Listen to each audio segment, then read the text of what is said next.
Hello and welcome to round number 4 of the AK Racing Sprint Series. My name is Matt Nippers from Go Race Promotions, and we are bringing you all the action live tonight from the Nurburgring. We've got two 1-hour races coming up for you tonight. Of course, just after, I believe it's 2 qualifying sessions, one for each race, and boy, what a night of racing we've got for you tonight. Of course, Nurburgring, one of the toughest tracks in ACC to get right just because of its high speed, but mixed with its tight corners. In fact, if we can just bring up our broadcasting HUD, there we go. Let's see who's on top at the moment. Currently, it is Matt Cotter. Let's see if we can't try and find him on track. In fact, I cannot find him just yet. Unfortunately, there we are. He's currently in pit lane. The number 99 Aston Martin, setting a time of 55.8. Now, I did a league race here last week on my own personal channel, and that's a good race pace, but if you want to be at the top of qualifying, I would say you need to aim for a 54. Currently in second, it is Ryan Houlihan. Let's see if I can't find him on track. There he is there in the number 912 Porsche, as he is coming up towards the carousel. In fact, he's currently 2/10 off of Matt Cotter, and then just a further 0.005 of a second off of Houlihan is, of course, everyone's favourite alien, Andy O'Hara. He's currently third. I would say got a few sandbags in that car. I have seen him do much better than that. And then, of course, we have Peter Reid and Anthony Cesana rounding out the top 5 currently. Good mix of cars in the top 10. We do have, was that 3 Astons in the top 10, 2 Porsches, 1 BMW, 2 Bentleys, an Audi, and a Nissan. Good to see a Nissan in the top 10. That is, of course, Rashuti. Now, if I'm not mistaken, I'm pretty certain I saw Rashuti in a different car last round. Let's see if we can't find him. Is he on track? There he is, running the GT Sport Module Team RJN livery, number 122. I'm certain I saw him in another car in the previous round. Maybe that was the Endurance Cup. That was the Endurance Cup. So it's good to be back for another round of the Sprint Series. Of course, the last couple of weekends we have been away, unfortunately, due to our own real-life commitment. Of course, we've just come back from Taree yesterday, or well, this morning actually. We were up at Taree, the Go Race Promotions endurance team, running for, well, what was supposed to be a 6-hour race. It ended up getting cut short thanks to a power outage. But nonetheless, it means that we have managed to get back here in time to bring you this race. And of course, the weekend before, we were out at Lithgow City Raceway for round number 2 of our real life championship, the New South Wales KZ2 Super Series. And what a day that was. It was an incredible day of racing. So we're going to take a ride around this circuit with Rashuti. As we come up towards the first corner, he leaves it late to grab 6th gear, back down to 2nd, I would say. Of course, the Nissan GTR don't really need first a lot. Sounds like he was grabbing first through the hairpin. Back down to 2nd for turn number 2. And here's a good passing opportunity here into turn 3. So if you can get a good enough run out of turn 2, you can throw a bit of a dive bomb. And then you've got to watch track limits there. It's very easy to run wide. In fact, Stefano is going to call it there. So we're going to jump on board with James Honner instead as we go through turn number 5 and into turn number 6. Have to hold it fairly tight on the exit rather than using all the curb. That's where I've been able to find my best lap times from. And now we're down into the carousel. Hard on the brakes. Slightly banked, so you can use that to your advantage. We're going to see a lot of different lines through there. We're going to see a couple of drivers holding it hard on the curb, a lot of drivers using a double apex, but certainly multiple ways to take that corner. Schumacher S, very tough corner to get this right. Some like to crash over that left-hander curb and others don't. I found it's easier not to hit the curb. Now, into this little left-hander before the right-hander. Another tough corner to get right, just because it is deceptively tight, and there's not a lot of runoff room there. You can see how that AstroTurf is rather thin. Very easy to grab the gravel trap, and that will slow you down. Now, into the final chicane. We're using the GT chicane, so this is a rather fast chicane. And you want to be careful of those little sausage curves on the inside. Very easy to slap one of them, and that will throw the car out of control. Final corner, hairpin. Tough to get that one right. It is a track that you need to be absolutely 100% precise in order to get a good lap time. As well, that was obviously a out lap for James Honor, running in the Black Wolf Racing number 51 Audi. It's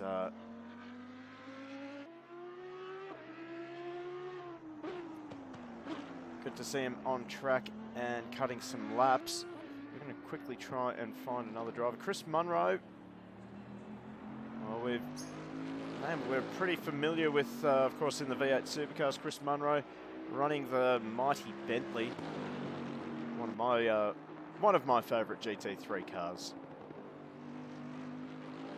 As he rounds the carousel and fires it out of the carousel up the hill towards the Schumacher S.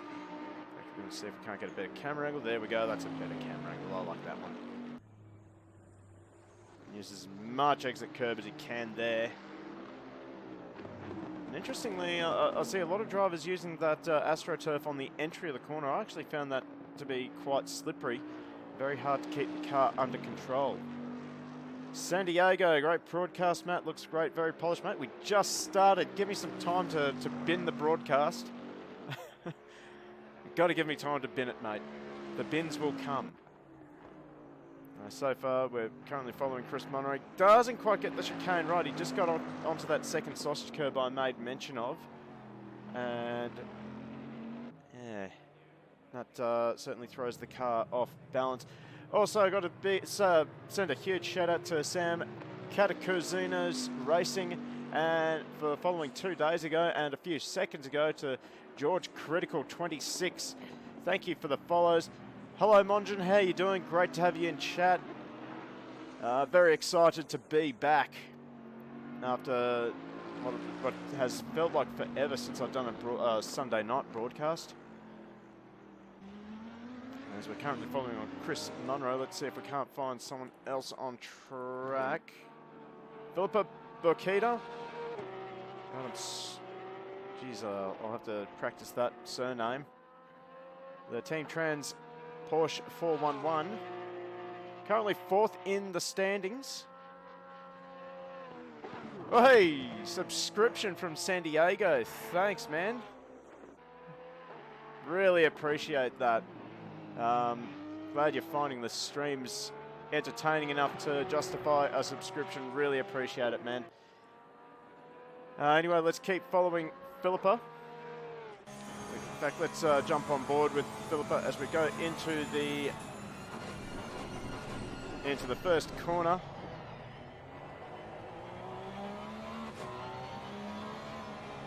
So something I do like about AC is how detailed the cockpits are, but oh god, that Porsche steering wheel is so ugly. The only other steering wheel that is really ugly in the current GT3 cars is the BMW one. That's really ugly, but Porsche's just really, really oddly shaped. I'm not a huge fan of that. In fact, let's get rid of that. It's good to see Philippa out there having a whirl tonight. I believe Philippa was meant to run with Lucas Keane at the endurance round at Bathurst a couple of weeks ago, but wasn't too confident in the car. Keane was running a Mercedes, and Philippa just seems to be a bit more of a Porsche enthusiast. Good to see Bakita on the track tonight. It looks very confident in the Porsche, I have to say. The mid-corner pace is really good, just judging by the onboard shots there.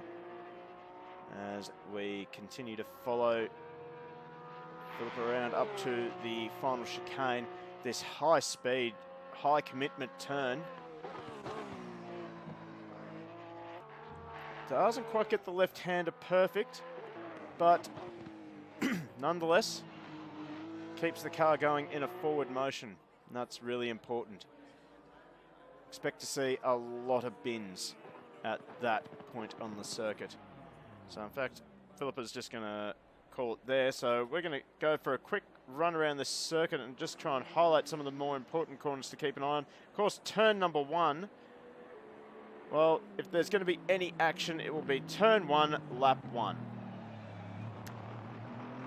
Very tight corner, very easy to make a mistake, very easy to overcommit on the first lap, trying to make up a few positions and end up playing some 10-pin bowling. The next couple of corners are usually uneventful, but as I detailed in the onboard lap around the circuit with James Honner and I believe it was Stefano Rasciuti, this turn here, turn 4, very easy to run wide, very easy to get a track limits warning, and that can result in a drive-through penalty. Judging by the time marks there, this corner here, turn number 6, turn number 5, I've lost count. No, yep, turn number 5. Very easy to overcommit and have a lose into this turn here, because just there, change of surface, gets a little bit bumpy as well. So very easy to just carry your braking a little bit too late and just send yourself into this gravel trap right here. As we can see, someone has already done that tonight. But if you're brave and you have enough room, there's another passing opportunity here. Right, into the carousel. Passing opportunity and possibly a site for a lot of action tonight. Definitely saw a few incidents in my league race, a couple of, well, last week I should say. Couple of incidents happening in the carousel during the race and on lap 1, of course. And then up to here, the Schumacher S, another point on the circuit that is very easy to run wide. Either get yourself a track limits and just end up with a bit of a bin because of the proximity of that gravel trap. There is not a lot of runoff here, as you can see. In fact, if I'm not mistaken, I think we got a car coming up. Yep, just seen a couple of cars coming. We'll see just how committed these guys are. So I don't think those guys really got a good run through the Schumacher S, but at high speed, he grabbed the curb wrong. Very easy to spit yourself wide into the gravel trap, cost yourself tenths, maybe even put yourself into the fence, you never know. Right. As I detailed in the onboard lap, this section of the circuit right here, this is very easy to run wide, and that costs you a lot of tenths. The gravel traps are unforgiving here. They may not spit you off the circuit, but they will cost you tenths, and in qualifying, that is absolutely detrimental to your lap. You see that is Rasciuti, nice and smooth. In fact, he's going to go back to the pit box, and then another bin opportunity right here, and it's very easy to see why these little curbs right here, they are the bane of my existence and probably the bane of existence of many other sim racers. There's another one there for good measure. If you're brave and you have someone who is cooperative, you can get a pass done through there, but you have to be so brave, and you have to have someone that is willing to give you the space, but otherwise, don't even think about a passing maneuver here. And then the final corner here, the hairpin. It has been done. I've seen it happen. Someone collecting that fence trying to fine cut this corner. It's not worth it. Honestly, just give that a bit of a wide berth. But of course, another big risk here is trying to get into pit lane. Because of how fast this chicane is, you don't want to be getting on the brakes to try and get into the pit lane, because you may find a couple of cars getting stuck into the back of you. Got to try and get over to the right-hand side as quickly as possible, then slow it down more, because that is a tighter radius, and that is an unforgiving wall. And then, of course, there is your pit lane speed limiter line right there. Got to get your pit entrances right here. Make up time easily. But Try not to fine cut it, otherwise you will get that drive through, and that is a pain. So let's have a look at some of our grid right now. We have the number 23 of Andy O'Hara right there, I believe. Yes. Keep an eye on this man here. He knows the BMW rather well. He's very quick. He is, of course, everyone's favourite alien. Right next to him, we have the number 425 of Hewitt. Great to see an Aston. Aston's pretty good around here, but the only problem is, and its biggest weak point is that turbo lag. So expect at the start for that car to go backwards rather quickly. The 911, let's see if I can't find that. That is Jackson Starrett. Of course, Jackson's joined me on Wednesday night for the British Touring Car broadcast. And great to see him on track tonight and wish him best of luck. Hasn't set a time in the practice session yet. And we have Susanna, of course, in the number 7 Bentley. Always very competitive. Only 6/10 off of Matt Cotter, who somehow has picked up a 15-second time penalty in practice. So hope that's not too serious. 185, that's Chris Munro. Of course, we're very familiar with how well Chris Munro goes in the V8 supercar, so expect to keep an eye on him. Philippa Bakita. Not real familiar with Philippa. Bakita does sound like a name that I have seen bouncing around some of the open servers on ACC, and usually very quick. So there's another name to keep an eye on tonight. 426, Hemi Bateman in the all-black Nissan GTR. Actually, doesn't look too bad in all black. Keep an eye on him. The GTR gets out of the corners really well. You generally don't have to use first gear at all with the GTR, and it's absolutely brilliant. But it can be a bit of a handful, particularly where the setup is concerned. And of course, we have Stefano Rasciuti moving around to the Nissan this round, unless I'm mistaken. Pretty certain he was in a different car at the last sprint round that I broadcast, but good to see him giving the Nissan a go. I think it's a very underrated car in GT3. Number 51, trying to find him. That's James Honor in, I believe it's the Wolf Racing Audi. Certainly running well in the top 10 in practice. 3/10 off of Cotter's time. But we're about to jump into qualifying. That's when we see all the sandbags come off these cars. Number 66. Can't find that on the lead. Oh, there he is, Peter Reid, up near the top there. So definitely keep an eye on the Astons. 2 Astons. Well, all the Astons seem to be going pretty strong around the circuit. So yeah, keep an eye on these guys. Another one of the BMWs. Number 777. That's Lynn. If I'm not mistaken, Lynn was doing rather well at the endurance round at Bathurst. Trying to remember what car he was in. Can't remember it for the life of me. It doesn't matter. He'll go pretty strongly, as well as this man here, Ryan Houlihan, the number 912 Porsche. In fact, the time's very tight between the top 3. In fact, the top almost the top 7 really. Just 6/10 separating the top 7. That's a good sign for qualifying. Rico Coes never looked past this guy. He is always quick. Always quick, very aggressive. Great to race against, great to watch as well. So keep an eye on Rico. We have car 98. That's Dominiak. He was an AM in last season's Assetto Corsa GT3 championship. So good to see he stepped up to the pro grid for tonight. Hopefully he stays here and hopefully he has a bit of fun with us as well. 925 Spinozzi. Spinozzi, I think he partnered with the Torpedo Matt Cotter, and they had a rather good run towards the end of the Bathurst endurance race. So I'll definitely keep an eye on Spinozzi in the Aston, and then another Aston. In fact, the Aston's rather popular tonight.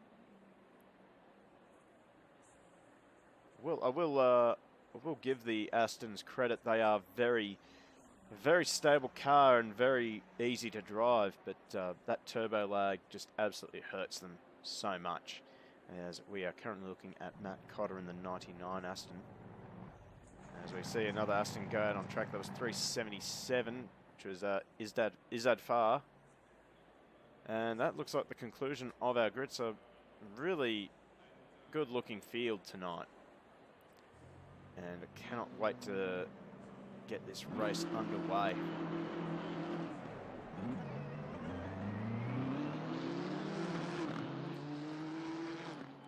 So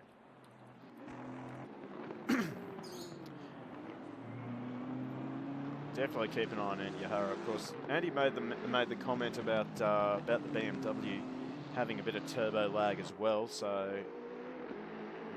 might see the 23 drop down through the field at the start of the race, but Andy is the master of managing tyres and managing fuel load, all while remaining super quick.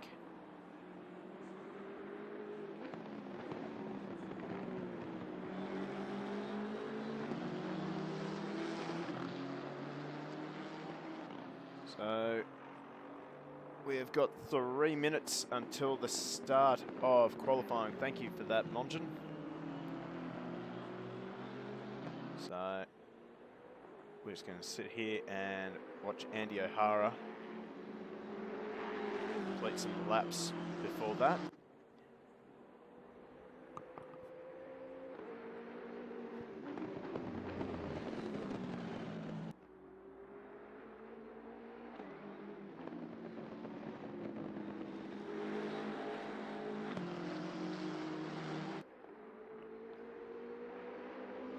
Let's jump on board with the BMW. As I said, that is an ugly steering.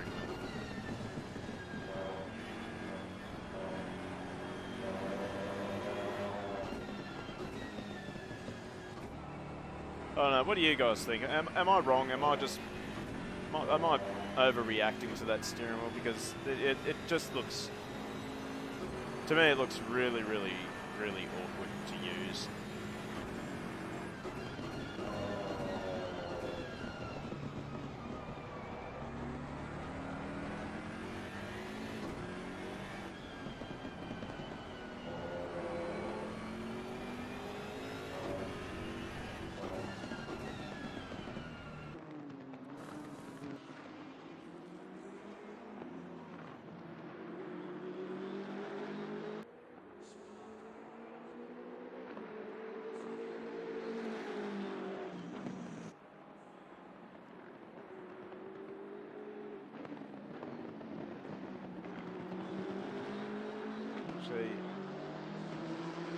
I do reckon that this will be a bit of a qualifying sim for O'Hara, given that we only have a minute before we swap into qualifying.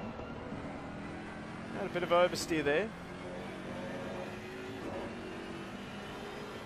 Go through the carousel, but good to get these kinks out of it now.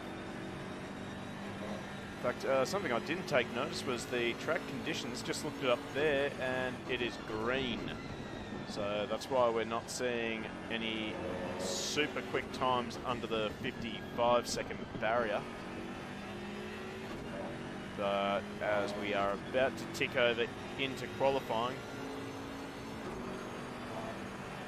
I do hope to see that track condition improve.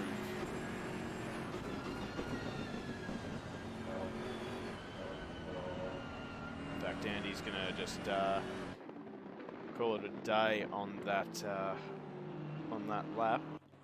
And here we go. Now we are into qualifying. Let's follow. Or not, whatever. Okay. Oh, there we go. Okay. So we're going to follow Matt Hewitt. He's the first man out on track in the 425 Aston.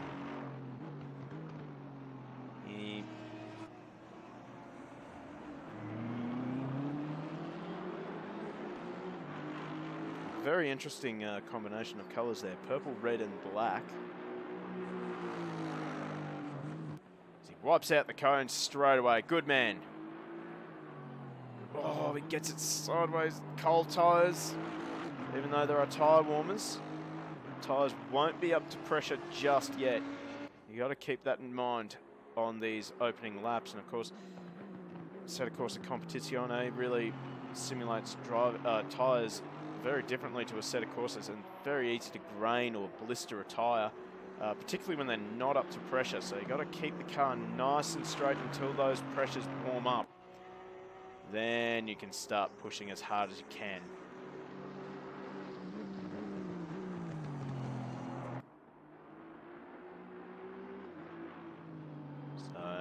Matt Hewitt comes down the hill towards the final chicane. He'll be the first man to set a time once he finishes his outlap, of course. But he'll be the first one to attack this track, and hopefully he has got clear track ahead of him.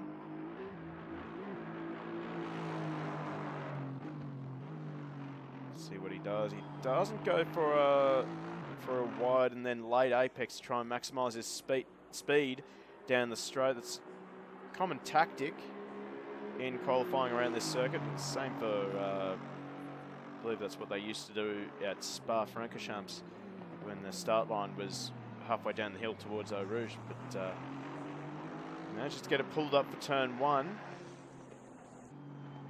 He misses the apex for turn 2. Oh, country mile. That's okay. He's got 12.5 minutes to get the lap right. So rounds turn number 4. Now fires it down the hill towards turn number 5.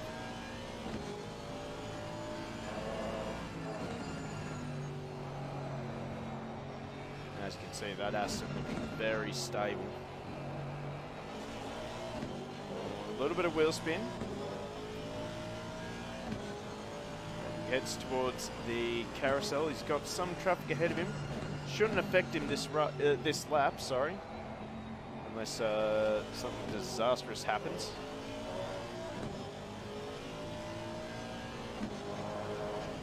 Maximises the entry towards the Schumacher S. A little bit awkward through there. He's kept it on track. A little correction there.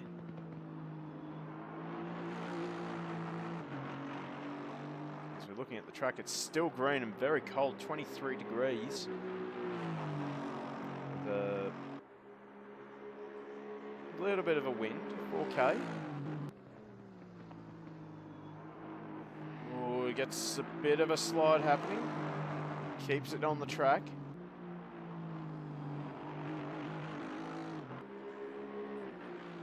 Now fires it down the main straight. What does he stop the clock at? It's a 1:56.9, so it's not a super strong time, but it does set the benchmark.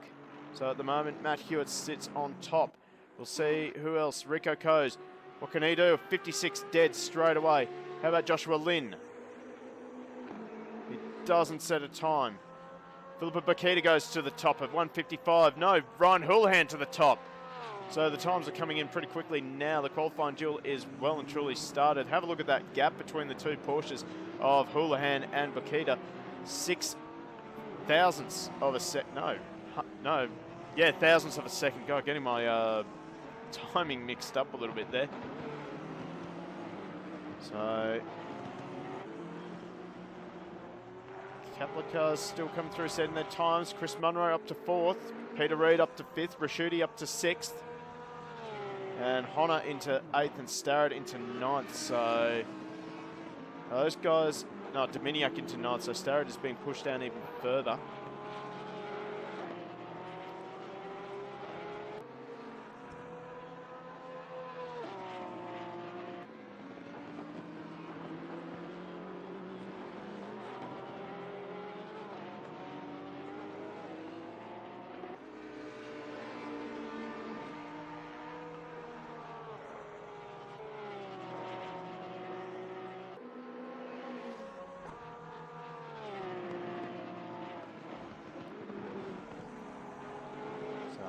continue to follow Bakita.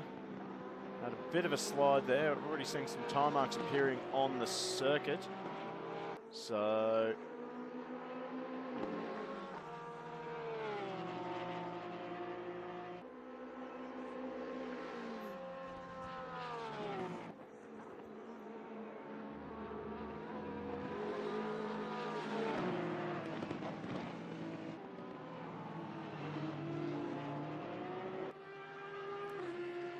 Bakita will set another time, is an improvement. It is a 1:54.9, so straight into the 54s already.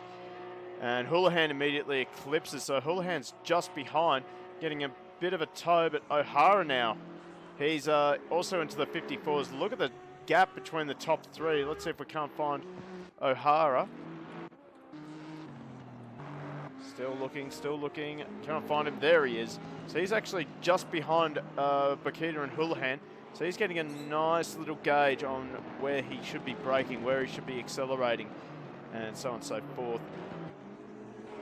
So he runs a massive BMW, the Bavarian massive wagon. Down the hill as he actually passes a car, stops on the side of the track. That is Philip and Bakita. Not sure what's going on there. Maybe trying to return to the pit lane. Make some changes. Plenty of time for these guys to make changes and head back out. As there is a bit of a gap between O'Hara and Coase, about 4/10. Geez, that top three is really tight. So the sandbags have well and truly come out of these cars. As Houlihan a little bit unstable through the Schumacher S. He just got over that curb a little bit awkwardly. He's managed to hold it together. Let's jump on board with Houlihan now and see if we can't. That's not what I wanted. That's not what I wanted either. That's what I wanted. So, I don't think we're going to get much. Let's see. Nope. Can't get a delta, unfortunately. So we'll just go back to this camera angle. A bit of a slide into the final chicane. In fact, he's going to abort this lap and head back into the pits. O'Hara, he's going around again. So he must think that he's on a good lap this time round. Can he improve? He does. He goes up to second. Now 1/100th of a second, sorry, separating himself and Houlihan. In fact, Rico Coase has also improved to just a 10th behind Houlihan's time. So the top four starting to get really tight. Let's see if we can't find Peter Reid. There he is in the number 66 Aston. Well, he's actually dropped back behind the Nissan of Stefano Rasciuti. As Reid comes out of turn number 4. Manages to keep it within the white line, so that shouldn't be a track cut. See this guy running really well on the V8 supercars.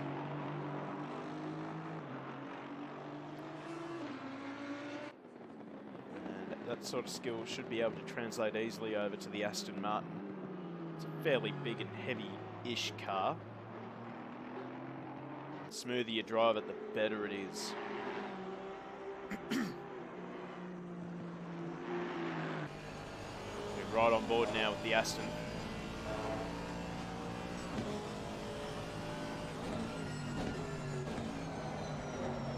Nice and smooth. Gets all over that curb on the left-hand side. He can abuse that curb. Looks like he just missed the apex a little bit through that right-hander.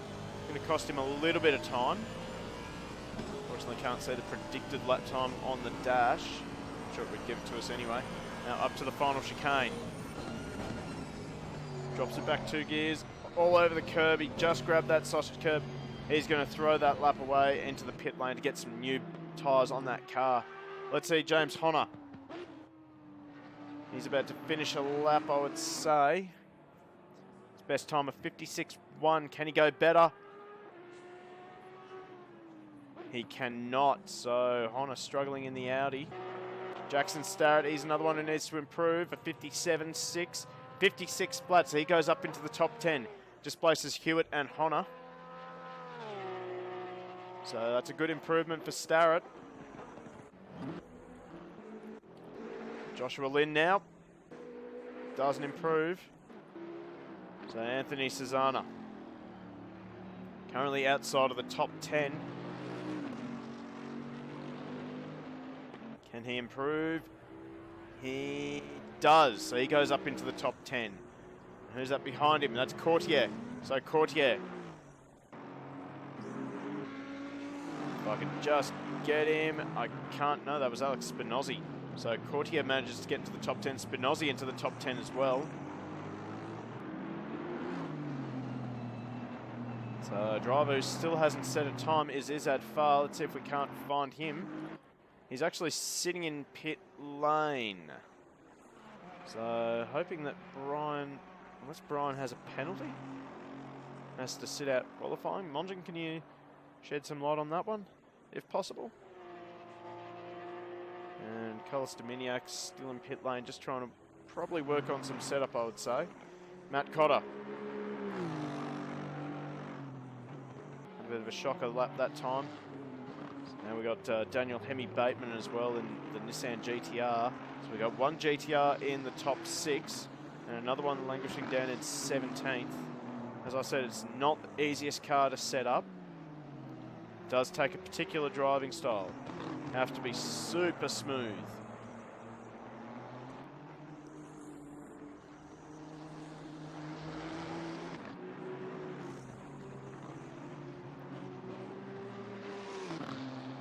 Once you get this driving style right for this car, it is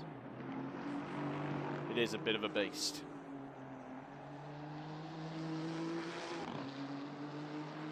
Let's jump on board with the GTR now.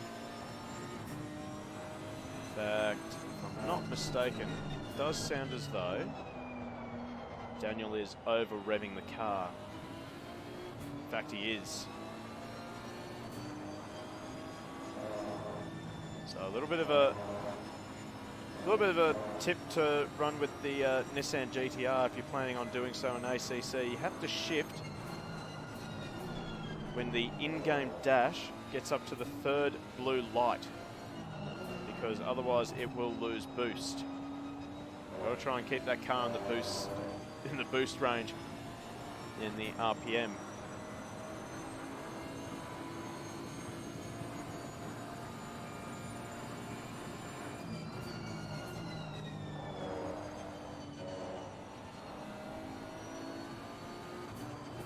Won't pick up a second, but it will. It's really tense that you cannot afford to lose in a field like this. So can Hemi Bateman, can he improve? He does improve his time, but he doesn't improve. In fact, I think he got a track limits that time round.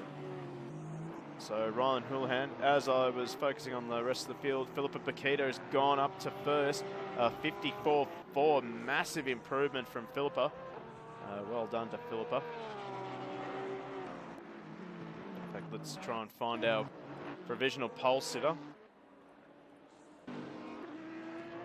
There she is.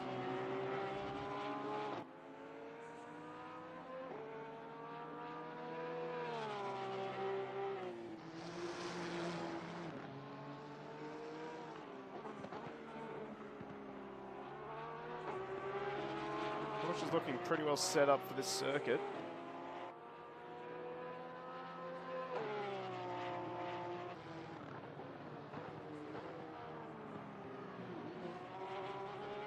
Let's jump on board with Philippa now.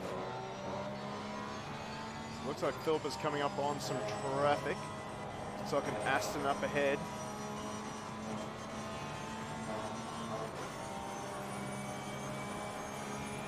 In fact, the clock has ticked over. So this will be the last lap for Philippa. This will be to consolidate her pole position.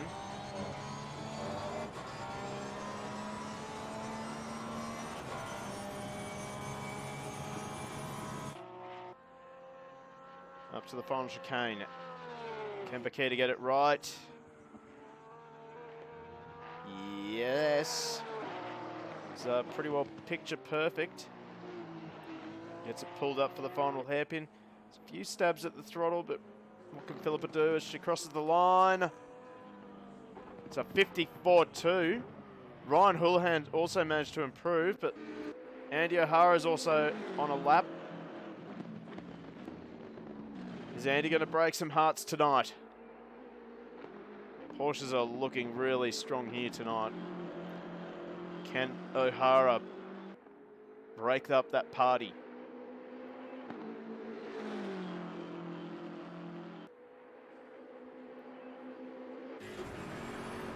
Right on board with the 23.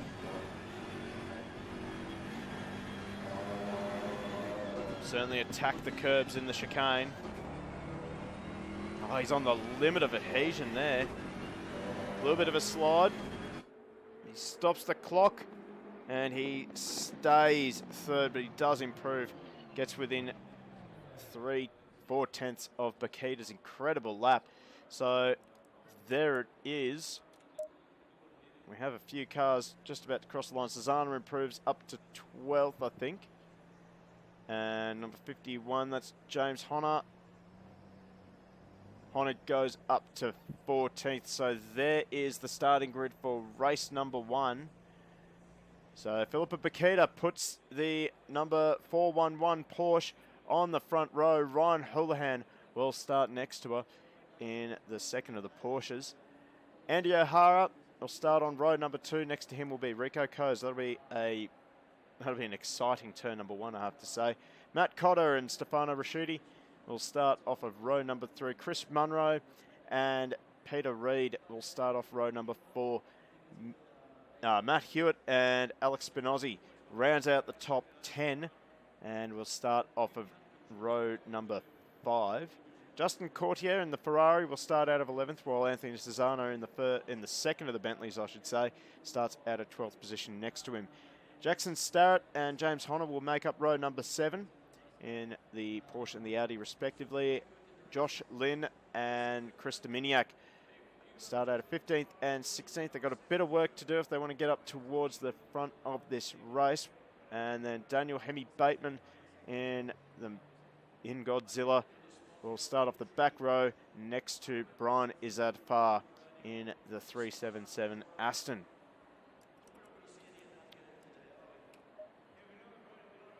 So,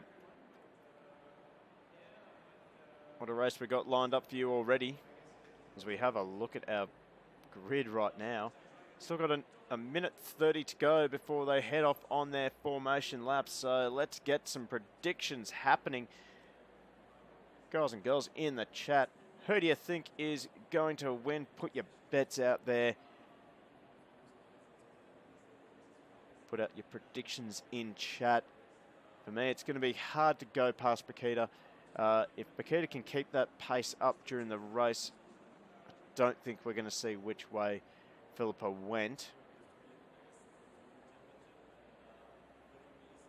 Of course, I believe the last time we streamed an ACC sprint race, it was Mia Ott, or now Mia Rose, that absolutely dominated in the Porsche. So are we going to see yet another Porsche domination tonight? But Ryan Houlihan and Andy O'Hara proving that they can run with her. So we'll just have to wait and see what happens at the start of the race. That Audi of Rico Coase gets off the line pretty well, and the GTR of Rasciuti as well is pretty handy off the line as well. Matt Cotter in that 99 Aston, he's going to have a bit of a struggle at the start. That Aston does not like the starts at all.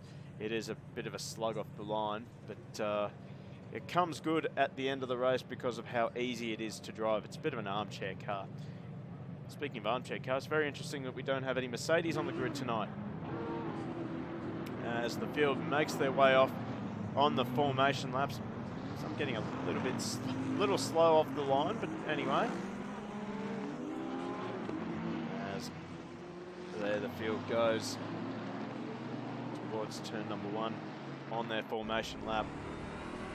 We're still on board with Andy O'Hara. And that is the view looking back from Philippa Bakita's 411 Porsche.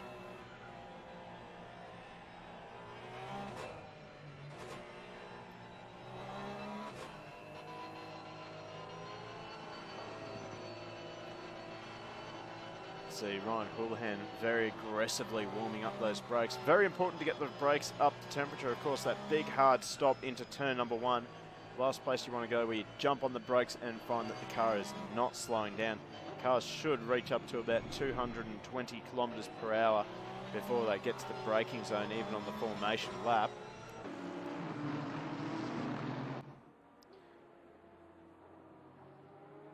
As we watch the field make their way down the hill. So, there's Rico Coes. Very familiar with the Audi and a very strong competitor as well. Bit of a fierce competitor as well. He's not afraid to have a bit of a send every now and then.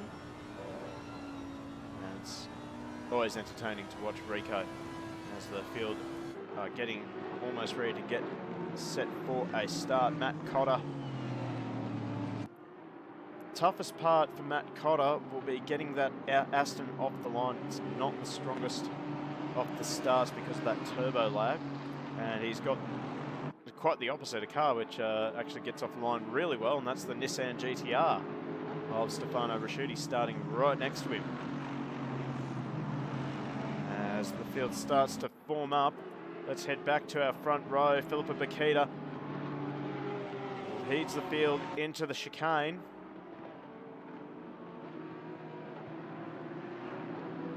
Got a bit of a quick pace going on. I think Philippa just wants to get on with it.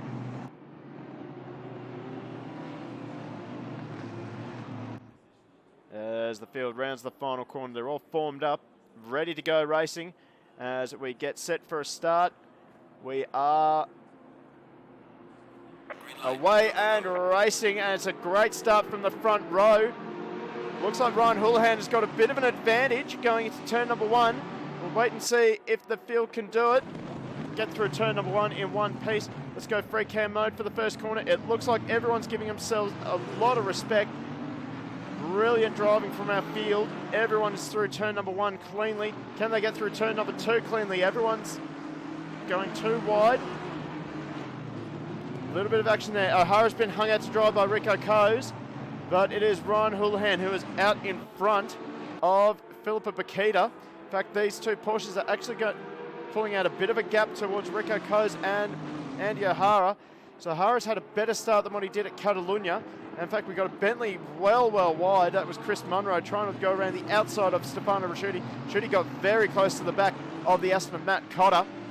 Had to check up mid-corner. It's going to cost him a little bit of speed down this hill towards the carousel. Peter Reid, he's had a good start, I think. He started in the top 10, never mind.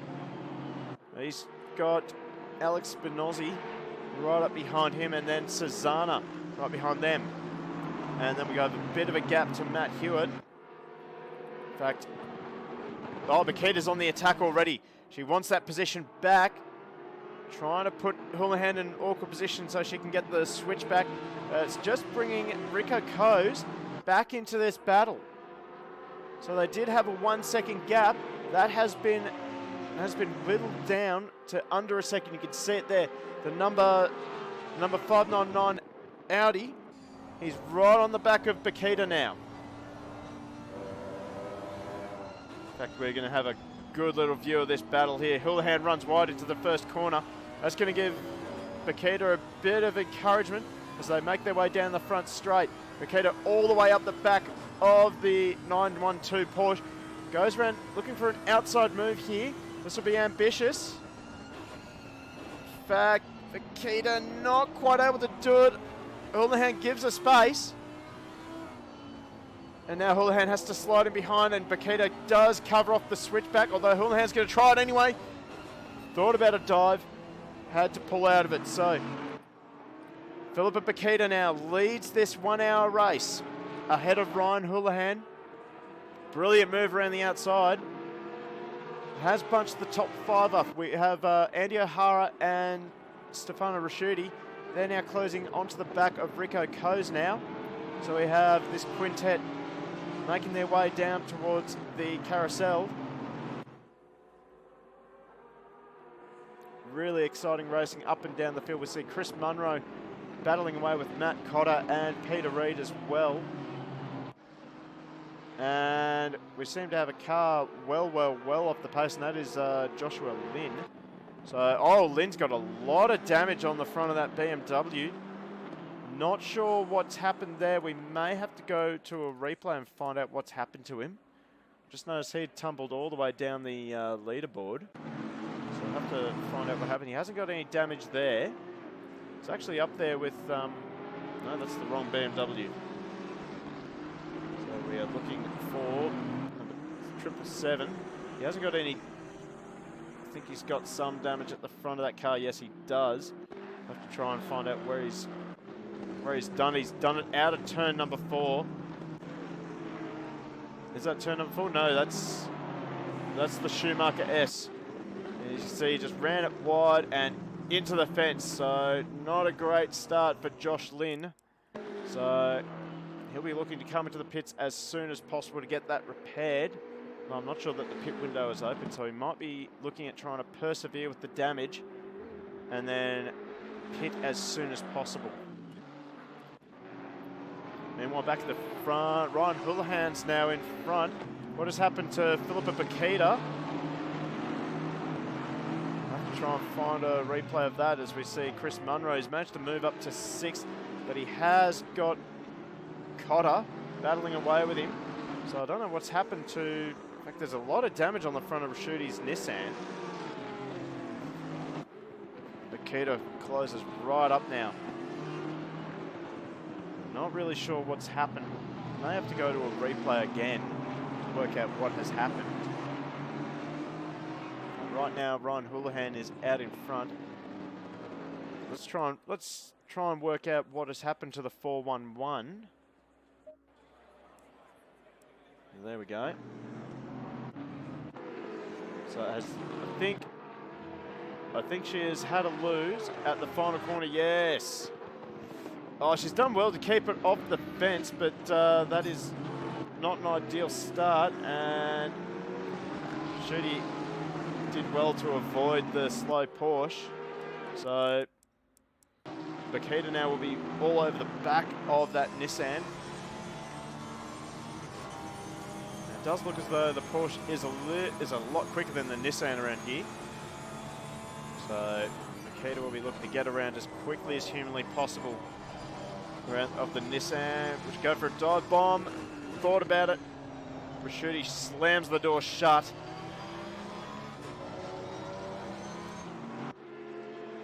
I'll have to keep in mind that Chris Munro is looking pretty racy behind them, and he's just sitting there, sitting back, and just taking stock of what's going on. We look back from Rashuti, the straight line speed of the GTR. Oh, Munro ran it so deep there. He's going to fall into the clutches of Cotter now. And Cotter goes for a dive bomb, and a bit of a hip and shoulder.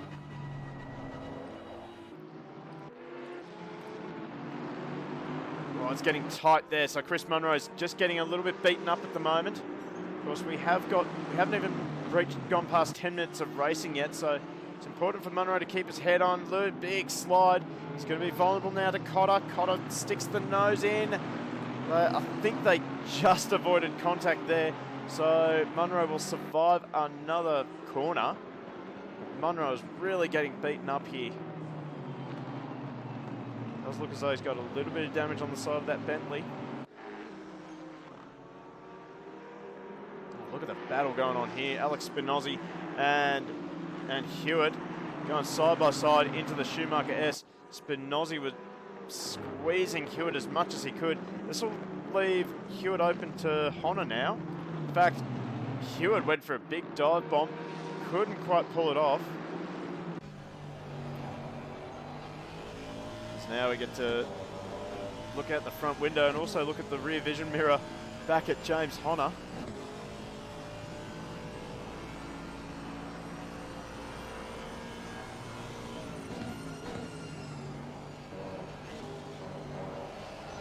Slide, he had to go for a bit of a four-wheel drift there. Sounds a little bit like Hewitt's dragging the accelerator going through the final corner there. So you see A little bit of action going on up ahead. We look at Anthony Cesano. He's looking at Peter Reid and Chris Munro.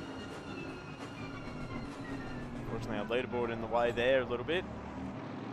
Makita's also managed to get in front of Raschuti. So Makita now has got 4 seconds to make up to get back onto the terms with O'Hara, Coase and Houlihan. This battle here is still raging on. Chris Munro is trying to make that Bentley as wide as humanly possible. Here comes Sanana looking up the right-hand side. It's going to be on the wrong side of the track unless he can hang it around the outside. He looks like he will try it. But Reid not having any of that. Just squeezes Cesana out. Gives him no room on the exit.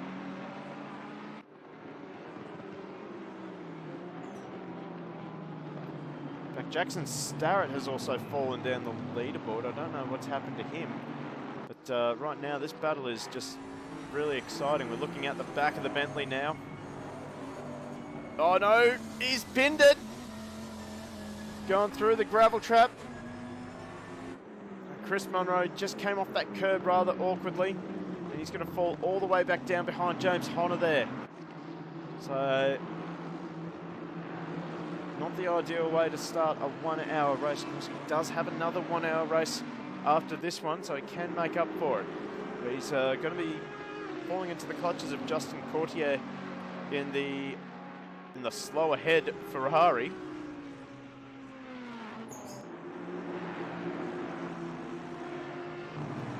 So that has elevated Peter Reid and Anthony Cesana up to 7th. Now they're going to try and close the gap down to Matt Cotter.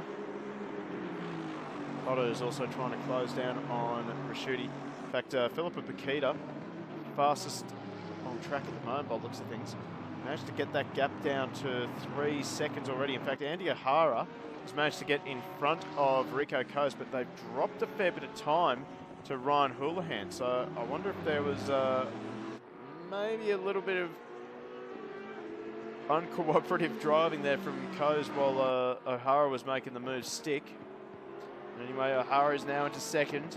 And it looks like he's already starting to stretch the gap between himself and Rico Coase. So that BMW is just coming on now. In fact, he's already closed up 2/10 on the back of Houlihan. Keep an eye on the 411. That gap is stable at about 3.4 seconds.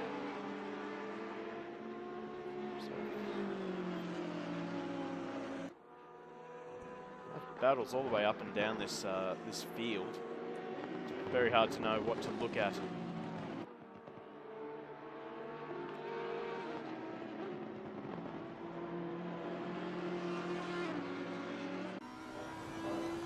We can jump on board with Rico Coase as he tries to keep up with Andy O'Hara.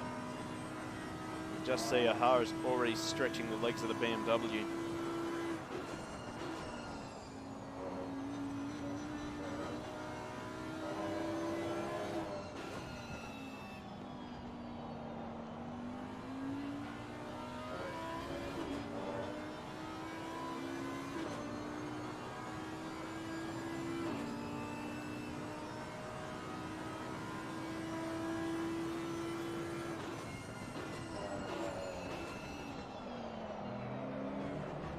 Slide from Rico, just pushing a little too hard going through turn number 1. It's going to cost him a little bit of time as he goes into the helicopter. In fact, we're going to slide back through the field. Stefano Raschuti is not actually dropping too far off Bakita. In fact, Bakita's actually lost a bit of time to Coase. So this could bring Raschuti back into the battle for 4th. So these drivers will have a mandatory pit stop. We have a yellow flag out. Someone's gone off. It's James Honor and Justin Courtier. Okay, so what has happened there? We'll have to go to a... Oof, looks like a bit of damage for Courtier's Ferrari there. We'll have to go to a replay, I think. See if we can't find the 51 straight away. There he is there. So he's up the inside. of the 58 Ferrari, and he's just lost it. Unfortunately.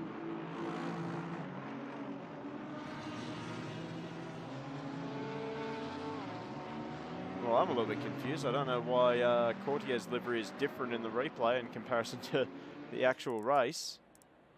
But there you go, that's all that happened. So Honda just lost it and Courtier had nowhere to go. But well, James Honda is all over the back of the GTR of Daniel Hemi Bateman. Bateman doing everything he can to make that Nissan as wide as possible. He makes a mistake. Easy pass for James Honda. Now Jackson Starrett, he's also on the comeback trail. Don't know what happened to Jackson. I have a feeling he's made a mistake somewhere and he's had to dig his car out of a gravel trap somewhere.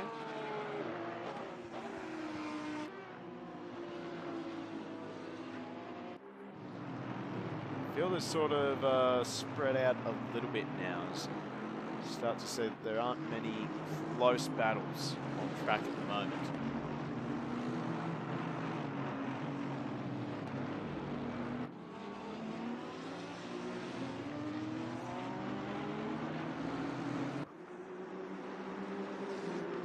The section of the race that drivers have to think about their race pace. Settle into a rhythm.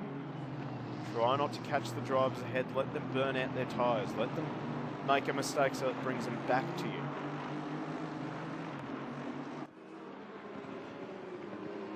In fact, all the gaps have really stabilised. Rashudi's fallen off of Bakita now.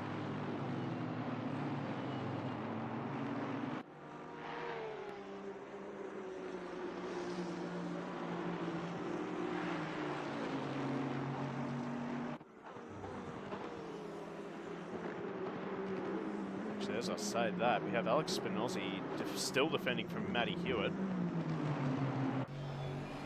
Ah, that was the camera I wanted. There we go. Looking back off the number 925, back at the 425. Aston's really strongly represented in this championship.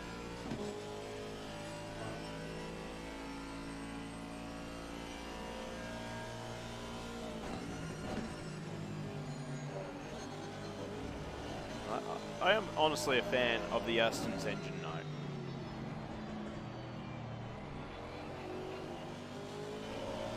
Nice rumbling AMG V8 with some Aston Martin touches on it. Can't go wrong with it.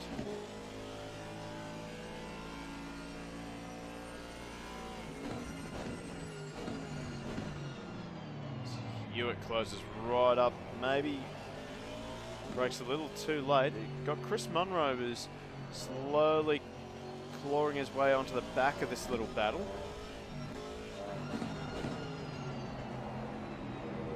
Hewitt really angles it into turn number 3. Monsters the curve at turn number 4, too wide. That might have gotten him a track strike.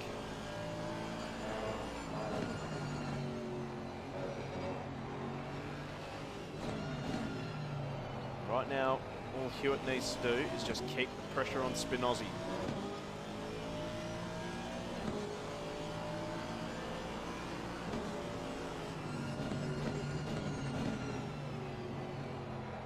Don't have to push too hard. It's really hard to do as a driver. You want to try and latch onto the back of them and just pressure them as much as you can. Best thing to do is just settle into a rhythm and just let them make the mistakes, trying to pull away from you.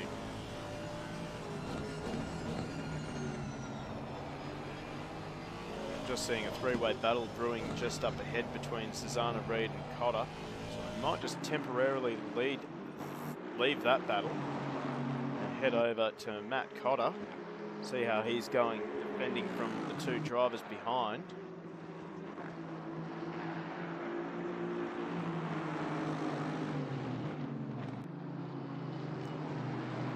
Is actually starting to close the gap onto Coase now. Well, Amos, is there more than 18 people racing? Unfortunately, mate, no, just 18 tonight.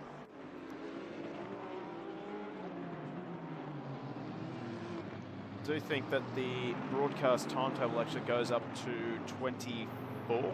or 25.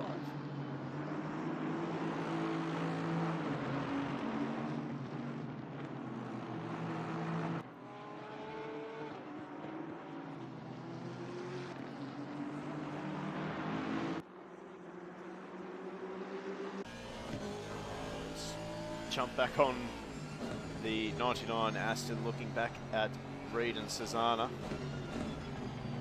And that battle again between Spinozzi and Hewitt getting tight. It's good to see a couple little battles in the midfield brewing. We also have Dominiak trying to defend from Jackson Starrett. As Cotter starts to... He's making a few little mistakes. They can get away with it through the carousel. Let's jump to Chopper Cam. Watch this field streak through the Schumacher S.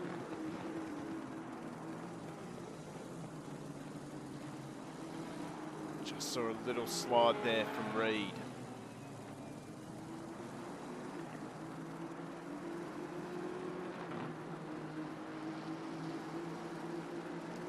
In fact, Reed's actually got a run. Gonna have to be a very brave man to make a pass into the final chicane. He actually pulls out of it. He's pressured him. He's going to get a run to the final corner and gets it done. Textbook racing there from Peter Reed. And now here we'll have Matt Cotter all over the back of him. Cotter strike back immediately into turn one. He's got the slipstream, goes to the left-hand side of the track. He's going to try and go the long way around. It might be vulnerable to Cesana. Tries for the switchback. He's going to be on the wrong side of the track again. He's going to force the switchback again into turn number 3, sorry. Has he got the overlap? He doesn't. Doesn't go for the dive bomb either. So Peter Reed has finally got himself up into 6th position. He has displaced Matt Cotter. And now he'll try and pull away. Matt Cotter just moving around in the mirrors, just trying to put the pressure back onto Reed. Reed almost runs it into the dirt going into the downhill right-hander there.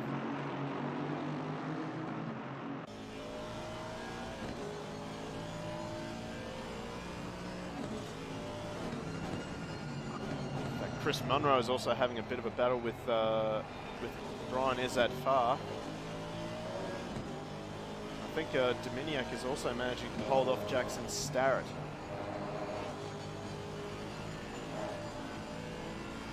We'll have to go down and check that battle in a second. Let's go down there now. So Dominiak got Jackson Starrett all over the back of him. That's also bringing Justin Cordier and James Honor back into it. Starrett wide through the Schumacher S. He's going to compromise his speed up the hill.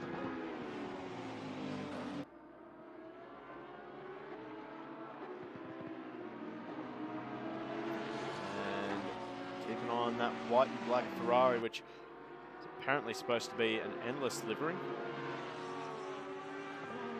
No idea why it's different in our replay.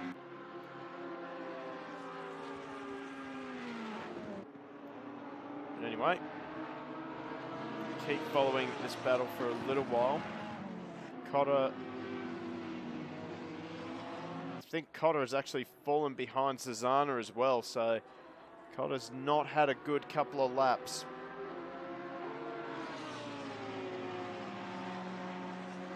And up ahead, Brian Izzad Farr. He's actually managed to displace Chris Munro, and now he's onto the back of Alex Spinozzi. In fact, Chris Munro actually, both these guys have managed to get around Matt Hewitt. So Hewitt's had a bit of a shocking lap. So they tip it into the downhill left-hander. Brian Izzad Farr really quick at the moment. It's going to be all over the back of Spinozzi in a matter of seconds. Ah, come on. There we go. There's the right camera.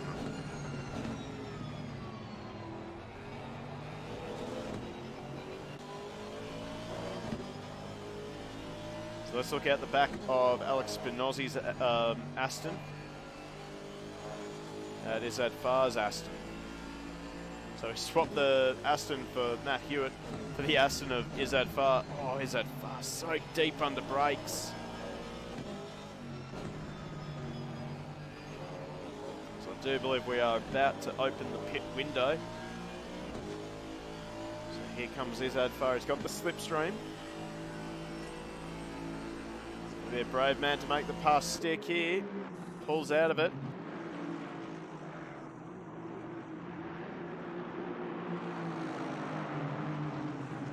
But I think it's just going to be a matter of when Izzad Farr gets around Spinozzi at this stage. So far, just looks like he has a lot more confidence than the 925. In fact, I thought he was going to go for the dive bomb there.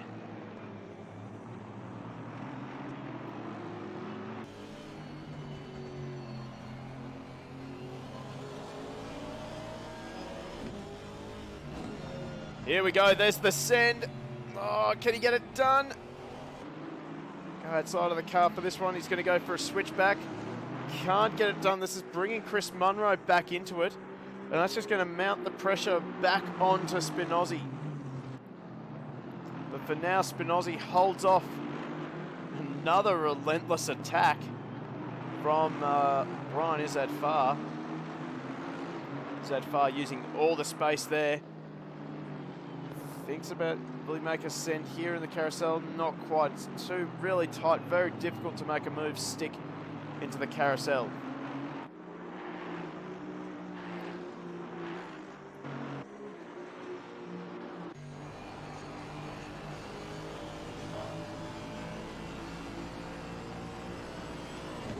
Here we go, feint to the right. A little bit too far away to make the send work into the left-hander. Pit window now open for these guys. Izzad Farr runs a little bit wide as Spinozzi grabbed too much curb. So both these guys are making little mistakes.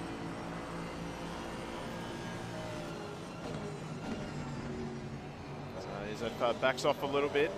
Spinozzi a little bit sideways out of the chicane. Oh, Izzad Farr so deep. Probably a little too deep. And we already have Coase, Bakita and Rashidi into the pit lane, so we have early stops being done. There is a bit of an undercut for these guys. So the early stoppers, they'll be able to make up a fair bit of time over the drivers that stay out.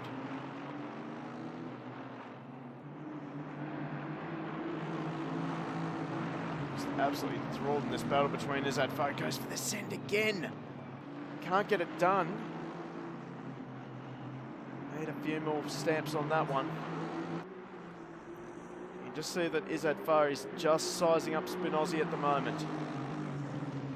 He can make Spinozzi have a little mistake. Be able to get an easy position. I have a feeling that Izzad Farr will not wait. He will go for the send.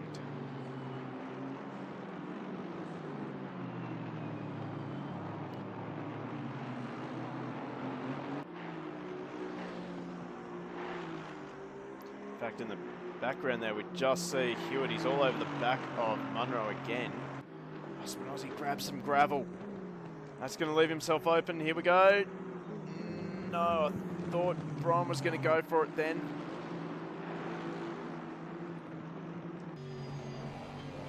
Look back out of the 925.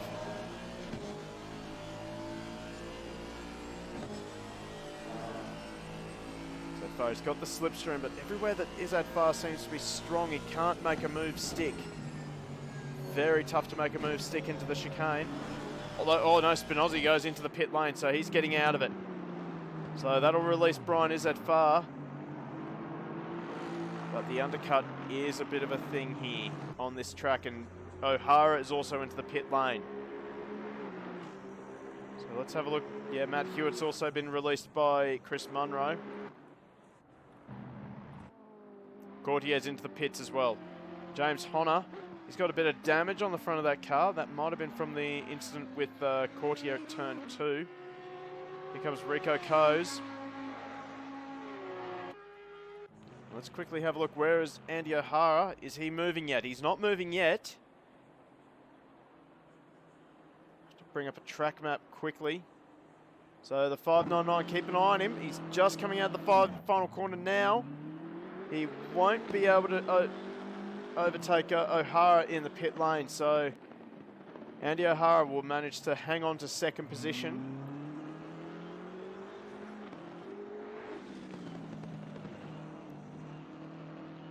So O'Hara currently, corrected order, should be second. So trying to find our leader. There's Ryan Houlihan. The 912 Porsche. Will he respond? He'll have to respond. Don't want to leave it too late. In fact, he's going in now. He's responding to Andy O'Hara, but is it too late?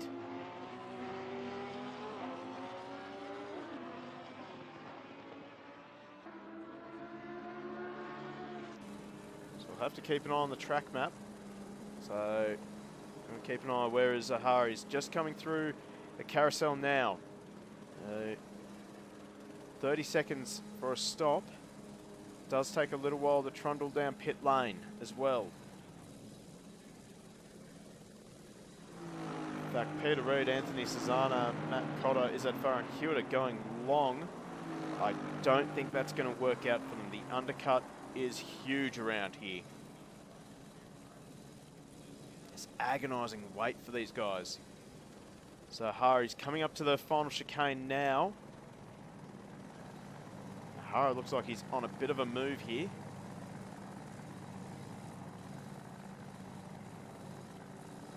Be around the final corner now. He might actually get him. It's going to be tight. It's going to be very tight. O'Hara's going to be at full speed down this front straight. So here's O'Hara now. Made up a lot of time on Houlihan. And his tyres are up to pressure as well. Hey, look at that. I don't think the gap was that close before O'Hara came to the pits. This will be something that a lot of these guys will take note of.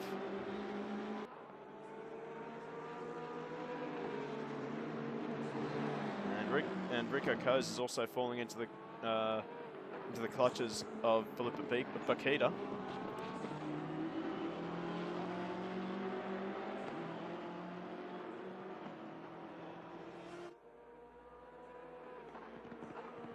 Just looking up and down the field, we have, well, this trio here still on track as Peter Reid decides to pull into the pits. Anthony Cesana as well. That's going to hand Matt Cotter the lead of this race. And Brian Izzat Farah is also going to keep going. I have a feeling they're going to be punished by this long strategy. Saw how much ground O'Hara made up on Houlihan.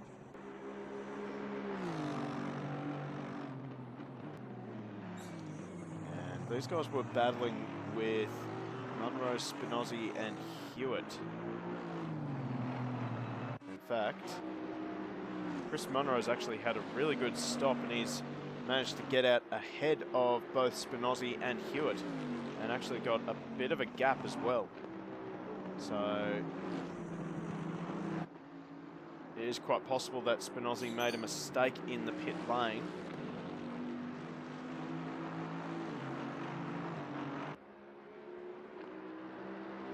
That has given Munro an easy position.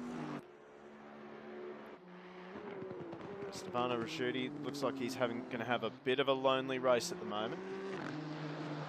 Should easily get ahead of Reid and Cesana. So they're both trundling down pit lane now. In fact, that's a lot tighter than what I thought it would be. Close the door early to head off Cesana. In fact, I think Cesana has actually gotten ahead of Peter Reid in that pit stop. So well done to Anthony Cesana. We're going to try and find our two leaders. Matt Cotter, how long is he going to stay out there? He's got Brian Izzat Farah catching him. it's not very far at all. Oh, I feel bad about that joke. In fact, is that far? He's going to go far on these tyres, I think. In fact, he's going to be pushing it. In fact, I don't think he's going to make it round to make it into the pits for his next pit, to tick off the pit window. He might get a penalty.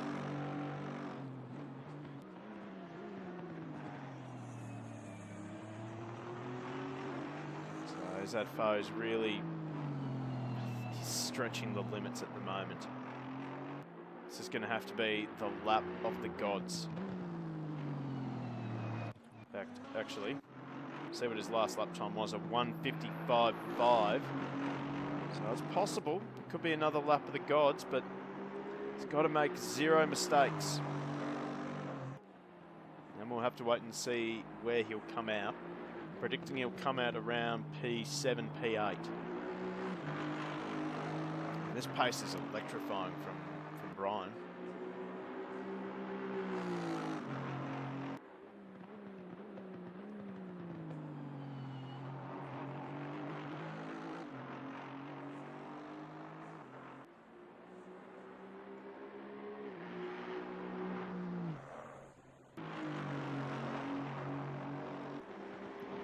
Aston does look like it has a few battle scars on it. It's got 25 seconds to get into the pit lane. See, he's on the absolute ragged edge.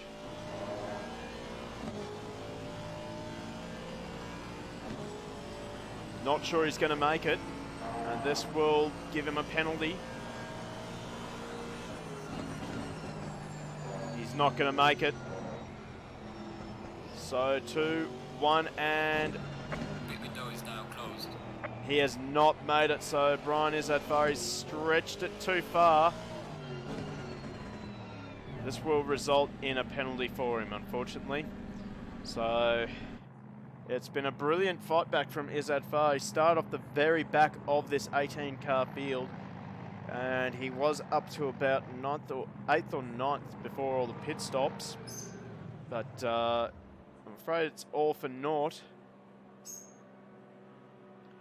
So we can scratch Izzat Far. So Ryan Houlihan, he's currently leading, but there's that massive BMW behind him of Andy O'Hara. The battle for first has gotten really tight now.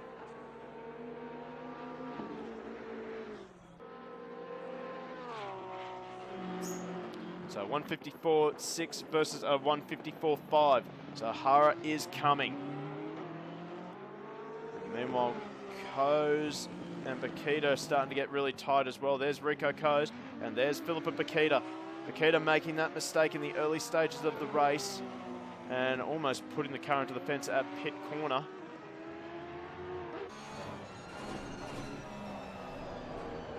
Oh, Bakita is driving so hard in that Porsche.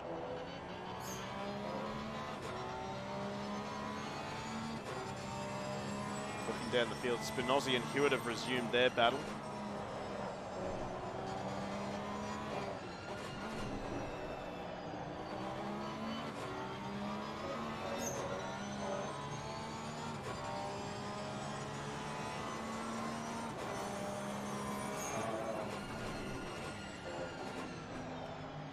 Both these drivers going in hard. Care to turn that into a double apex. It hasn't really helped. I think Bakita's got the pace over Coase. Oh, big slide through the middle of Schumacher S. Cars are doing about 200 k's per hour through there, so trying to keep control of a car at that speed. Oh, Coase, that was very wide. That will be a track limit warning, I'm sure of it.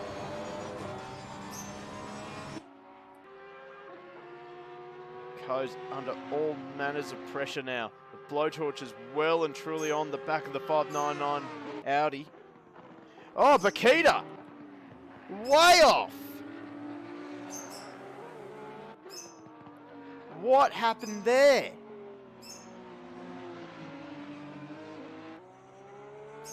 Is that a brake failure, I wonder? Maybe grab the clutch pedal instead of the brake. But that was a heart-in-the-mouth moment for Bakita. probably for Coase as well. That has sort of blown the race for third position well wide. We're going to look back at this ongoing battle between Matt Cotter.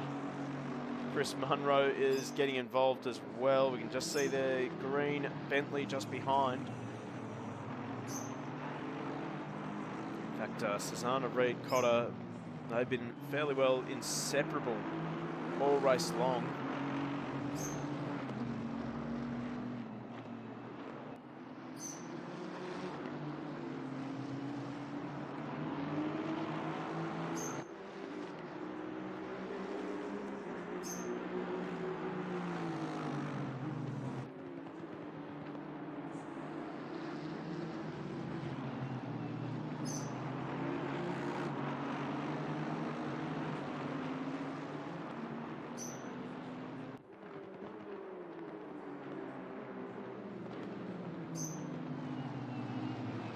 Also trying to keep an eye on that battle between first and second.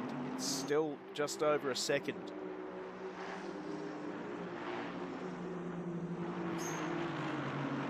Between O'Hara and Houlihan.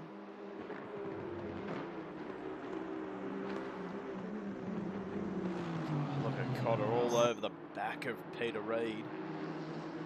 We see these two guys trading paint quite often in the Supercar series.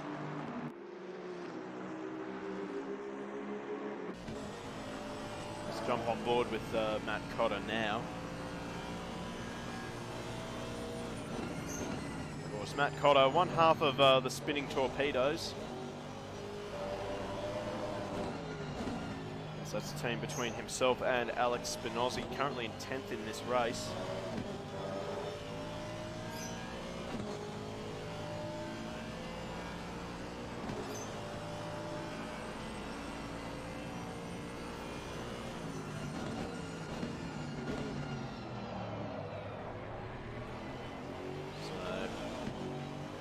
Just working the back of Peter Reid. In fact, up ahead we can see that Susanna has actually closed the gap onto the Nissan of Raschuti. Seeing that Chris Munro not able to bridge the gap between these two at the moment, but if they start fighting, that's going to bring Munro back into it. Also we have Alex Spinozzi. He's trying to hold off Izzad Farr, but Izzad Farr didn't make it in time, so he's going to get a penalty after this race regardless. So it might be in Spinozzi's best interest, just let him go.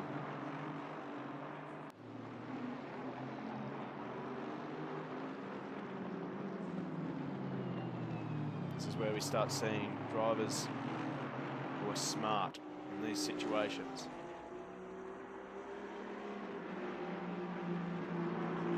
Spinozzi's just taking his time. Izzad Farr is rushing. He's trying to make up as much time as he possibly can. He's moving around in Spinozzi's mirrors at the moment. Spinozzi doesn't seem to be taking too much notice. In fact, a 5-second penalty for Izzad Farr has been applied. He'll pull up beside Spinozzi. He'll get it done. In fact, Spinozzi didn't really fight that too hard. That gives us a chance to look back at these two. In fact, Matt Cotter up the inside of Peter Reid. Peter Reid ran wide into the final corner. So the two Astons swap positions.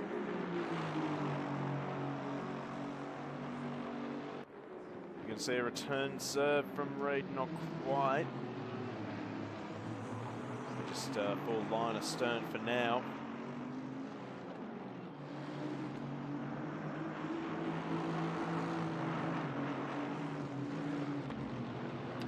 5-second penalty due to pit entrance for Izzad Farr.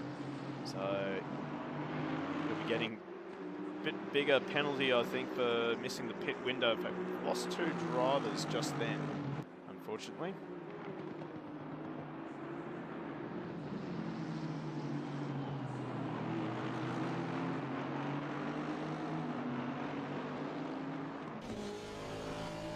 Looking at the back of Matt Cotter's Aston now. at Peter Reid. Reid is desperate to get this position back.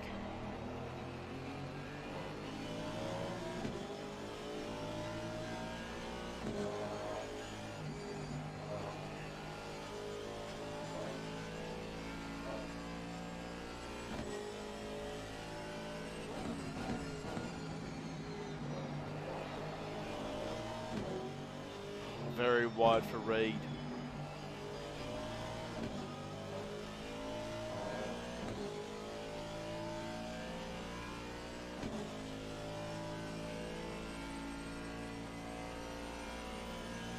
That just gives Cotter a bit of breathing space. So I'm going to quickly look back from the Nissan GTR of Stefano Rasciuti.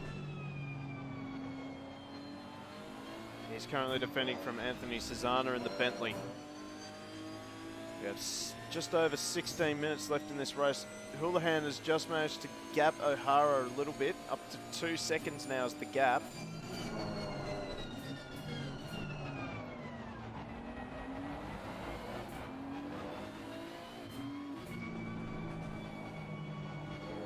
So we see Peter Reid's back onto the back of Matt Cotter again. This battle continues between the two Astons. It's not really helping Chris Munro at all. The gap still over 2 seconds. We also have a battle again between Matty Hewitt and Alex Spinozzi. Hewitt's managed to get around Spinozzi now. So, make our way into turn number 5.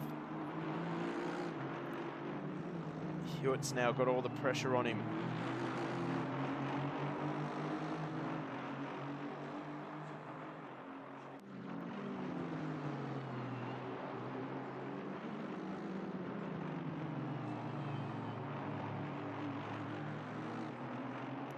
Harris managed to rip 4/10 out of Houlihan this lap, or that last sector. Gap's now down to 1.6 again. And in fact, Philippa Bakita has also managed to close the gap onto the back of Koze again. So round 2 will begin any minute now between Koze and Bakita. They start another lap, 7/10 now. So this has been a brilliant fight back from Bakita. Not really sure what happened at the chicane.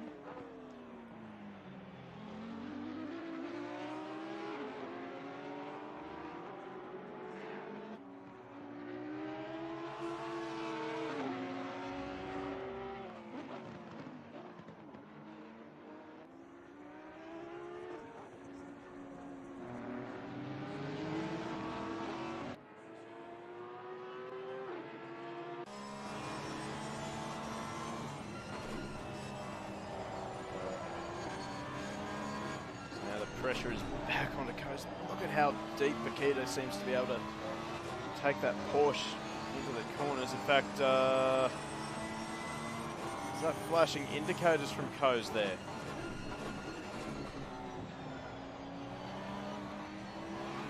Maybe Koze has got the stream going and see his car in the stream.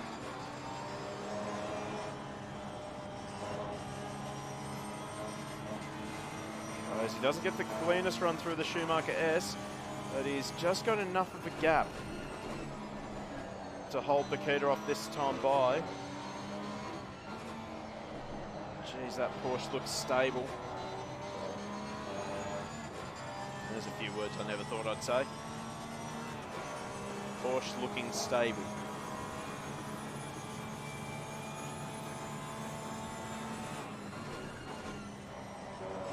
Goes in really deep at the final chicane. That's going to give Bakita a chance. Koze covers it off. So this is shaping up to be an awesome race between these two. Oh, Bakita's up the inside. Got the overlap done. Koze is going to try and drive Bakita as close to the wall as humanly possible. The straight line speed of the Audi might save Koze here.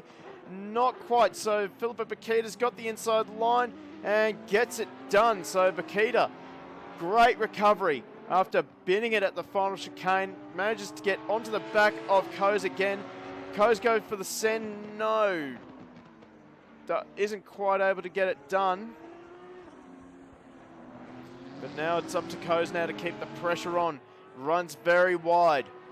That might have been a track limit warning.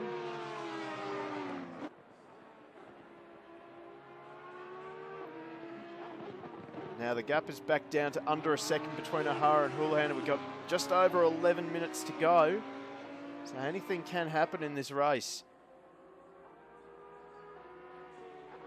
See, still got a little battle between Hewitt and Spinozzi for 11th.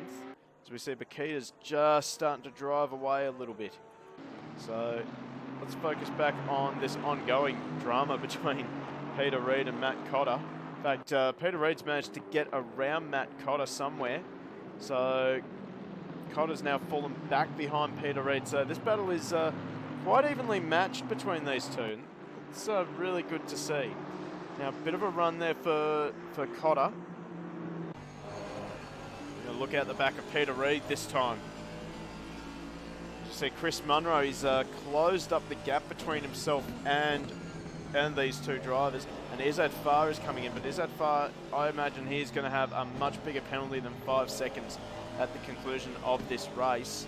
So probably ignore the 377 at this stage. I'm sure all three of these drivers are aware that Izzat Farr has got a penalty as Cotter sends it over the curbs.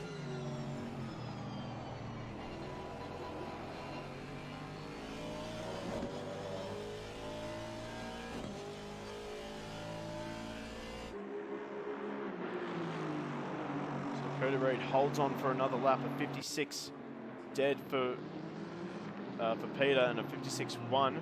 56-1 again for Chris Munro and a 54-4. So Izzat Farr, if he didn't have this penalty, he would be in with a shot at a decent result for this race, even after starting at the very back.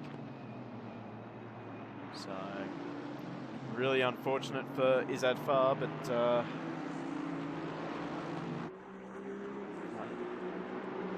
unfortunately, sometimes when you push those margins, they bite back hard.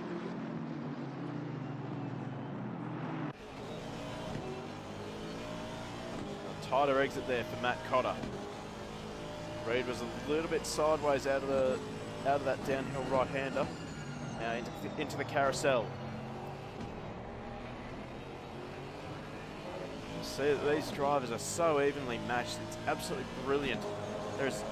Honestly, there is nothing better in the world than to watch two evenly matched drivers have a duel, whether it's for first or last. It is always entertaining. And I've just got notification in chat. Thank you very much, Flubber. Because Andy O'Hara has managed to close that gap right onto Ryan Houlihan. We have just over 8 minutes left of this race as O'Hara sideways. He is pushing hard in the BMW. He wants this win.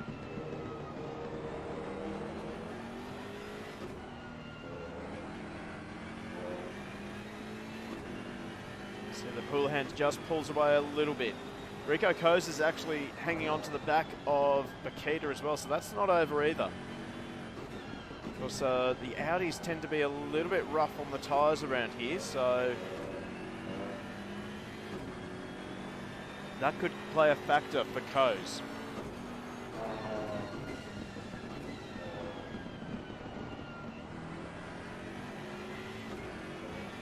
Whereas I think all the front engine cars are a little bit gentler on the tyres, proving that once again the only place for an engine car is up the front.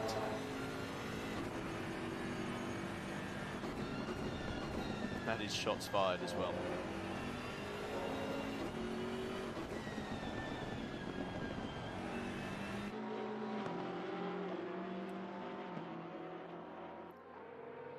So Ryan Houlihan, he's done the hard yards already. Managed to pressure Bakita into a mistake earlier in the race. Bakita's not going to factor for the rest of this race, I don't think, unless something catastrophic happens to these two.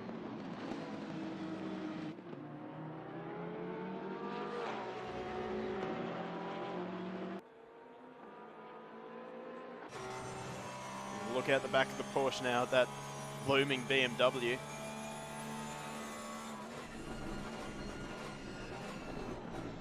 Look at that BMW just close right up on the back of the Porsche. O'Hara going for the late apex through turn 2.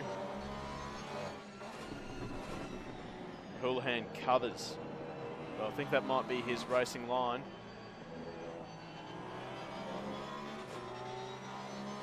O'Hara goes for the late apex through turn number 4. Gap is holding steady at the moment.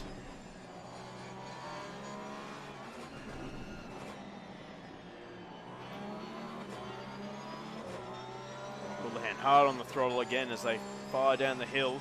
See that O'Hara's gotten a little bit closer. Just not close enough at this stage.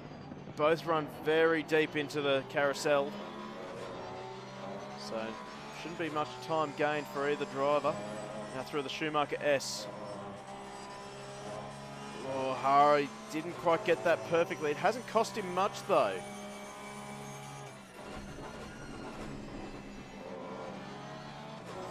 Oh, O'Hara wide. That's going to hurt him.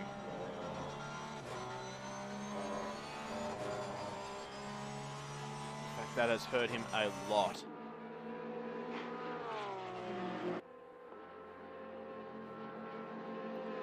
Make their way into the chicane one more time.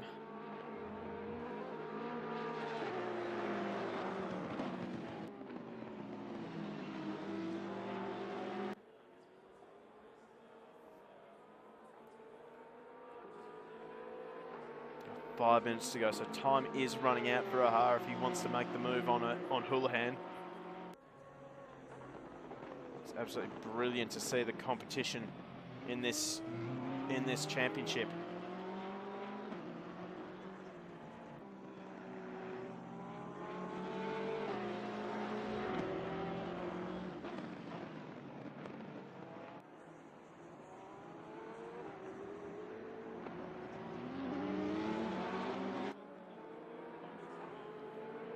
Houlihan just seems to be able to hold O'Hara off. He's not really making any mistakes. He's not giving any chance to O'Hara.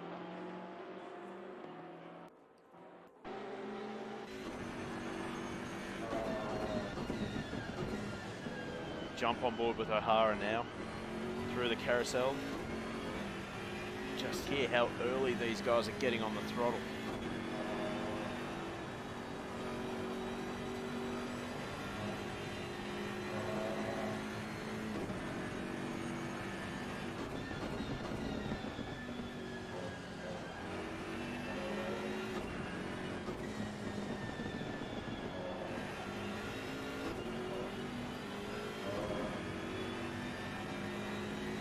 If I'm not mistaken, I don't think that that gap has changed between these two drivers for the last few laps.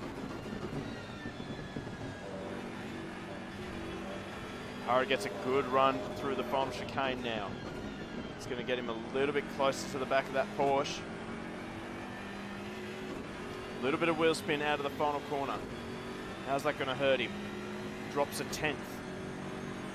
These two drivers, again, another battle that's between two evenly matched competitors. It's brilliant to see. We hope you're enjoying this.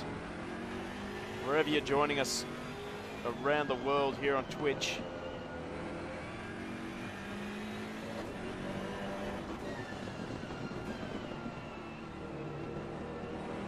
Around turn 3 and 4. O'Hara a little bit closer now. Only going to get one more chance after this lap. Houlihan is just driving a perfect race at the moment.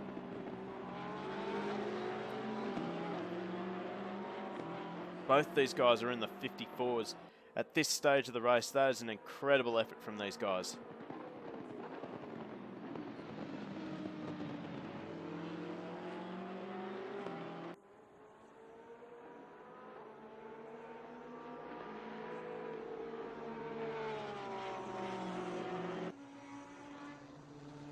the Schumacher S one more time. Next time by will be the last lap.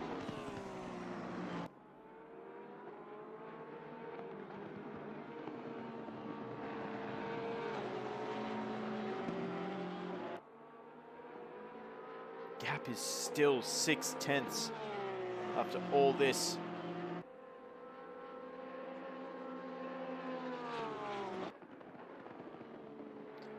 Oh, Houlihan deep through the chicane. That's going to bring O'Hara a little bit closer. Oh, he's deep into the final corner. The pressure's starting to get to Houlihan. So now we have one more lap. What can O'Hara do? Can he get the move done?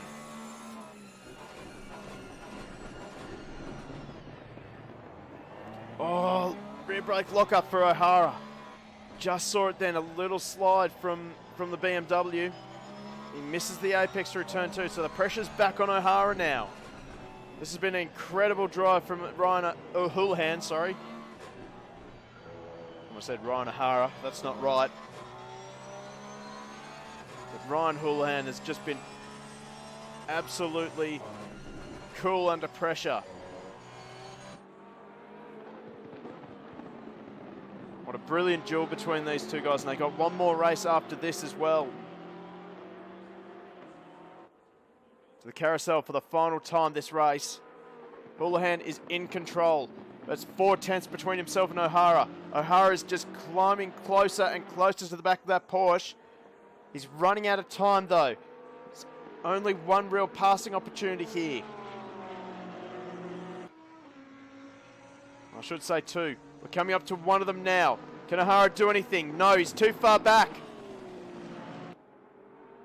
Houlihan with a slight slide there.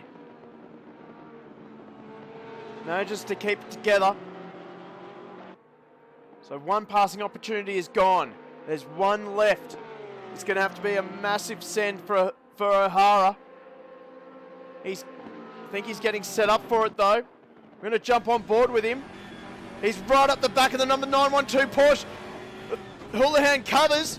Will he go in too deep? He does, but there's not enough of a window there. So Ryan Houlihan in the number 912 Porsche will hold off Andy O'Hara. A battle all the way to the finish. Ryan Houlihan holds off Andy O'Hara for race 1 tonight. Let's see if we can't catch up with third place. Philippa Bakita, great fight back after binning it in the early stages of the race, then binning it again while chasing Rico Coes. She will come home for third position just ahead of Rico Coes. Rashuti should be able to come home in 5th place. A great result for him. It was a lonely race, although Susanna started to give him a bit of company at the end of it. He will round out the top 5. See, Chris Munro has managed to get ahead of both Peter Reid and Matt Cotter. Izzat Farr, he will finish 8th, but I don't think he will hold on to that position after not completing his pit stop in the mandatory pit stop window.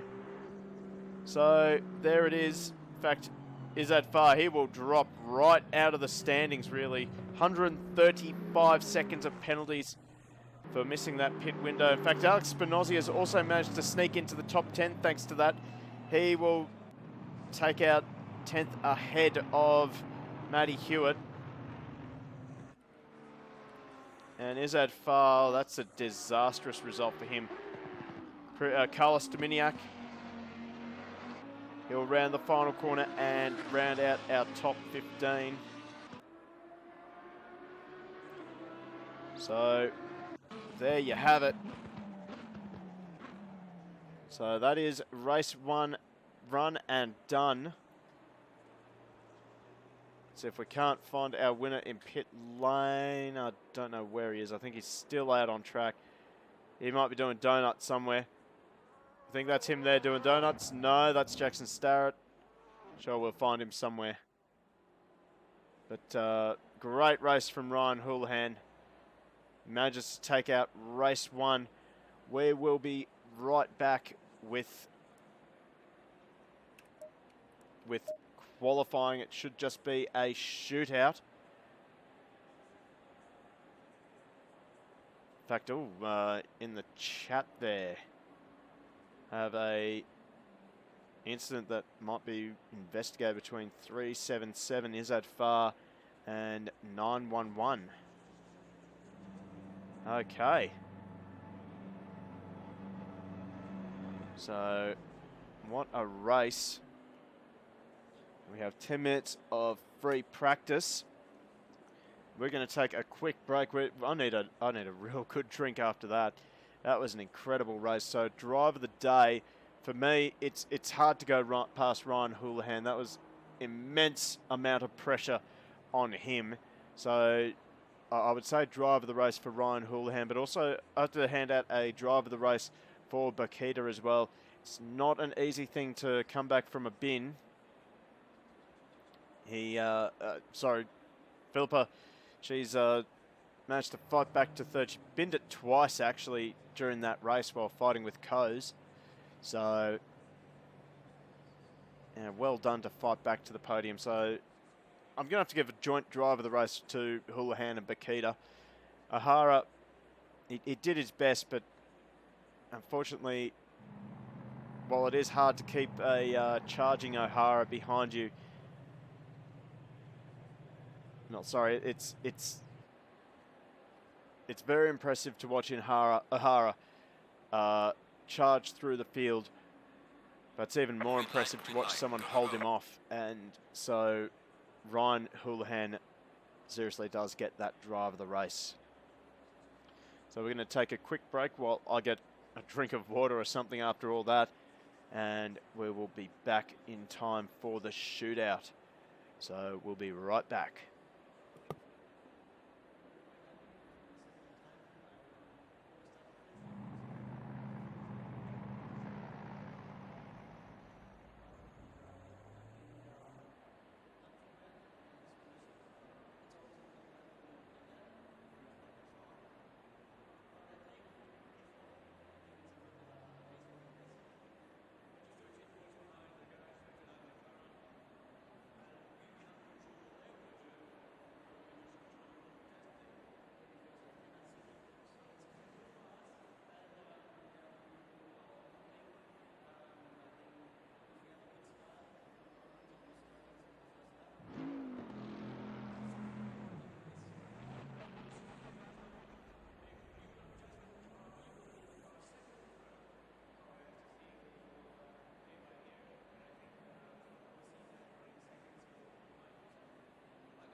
So we are back at the Nurburgring as we get prepared for race number 2.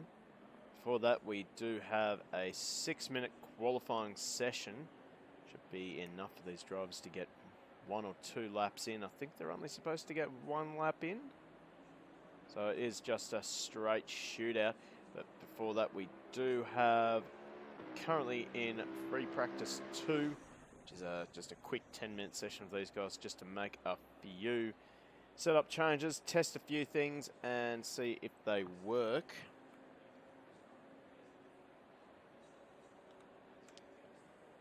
So be swapping over to the shootout in about 6.5 minutes. But I would love to hear from you guys who your driver of the race was. I mean, you've heard my opinions. Hard to go past Ryan Houlihan, withstanding the pressure from Andy O'Hara. Yeah, thanks, Monjan. Great race and great broadcaster as well. You know how to stroke my ego, mate. Thank you very much. But yeah, love to hear from you guys in chat who you think our driver of the race should be. If there's anyone I've missed, because obviously 18 drivers in that race, it's very easy to miss someone. It's very easy for someone to just drift under the radar. So, yeah. Let me know what your thoughts are in chat.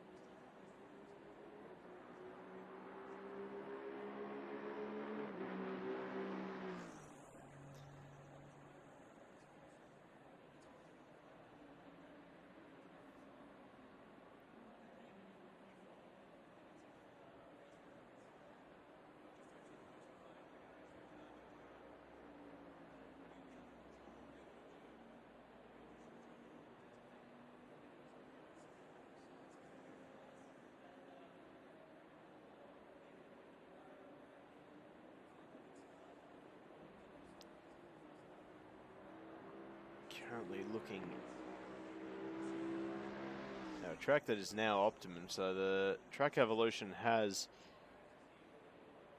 sort of progressed quite nicely. We started off with a green track in free practice and qualifying, and now we're up to an optimum race surface, so that's really good to see.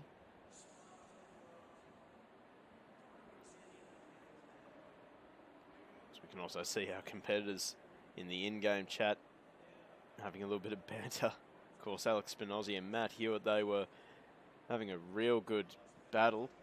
And, of course, we were focusing on the Peter Reid and Matt Cotter battle. So I think Matt Cotter's actually... Oh, no, he's in the server. He's actually top of the timesheets at the moment. But,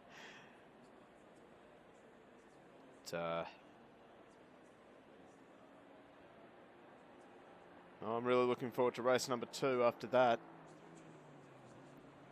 Main thing is, will Philippa Bakita, will she be able to fight back after such a disastrous race? After starting off pole position, Philippa had a bit of a bin at the final corner. Managed to keep it off the wall, managed to keep it out of the other, out of the traffic. Ruka with the obvious troll there. Just glad a Porsche won. I'm sure you are.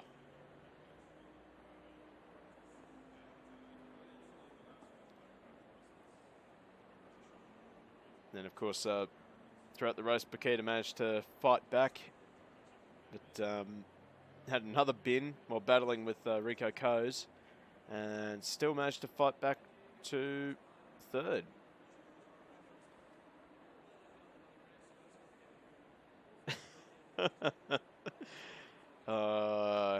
No, you will never convince me to drive a Porsche. No way. Not after the first time. That was awful. Just absolutely awful. Should never have the engine behind the rear axle. It was not fantastic.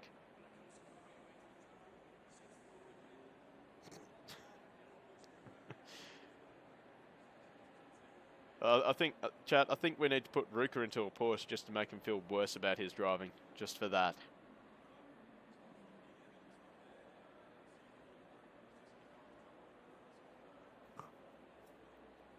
All those in favour, just say yes.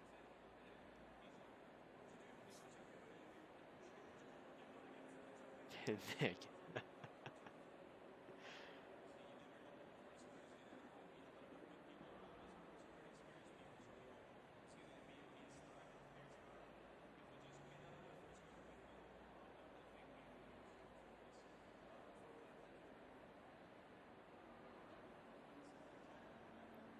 I don't think I have seen you try a... Oh, yes, I have actually seen you try a sim rig. But that, to be fair, that was you on a G25. And that was not fun.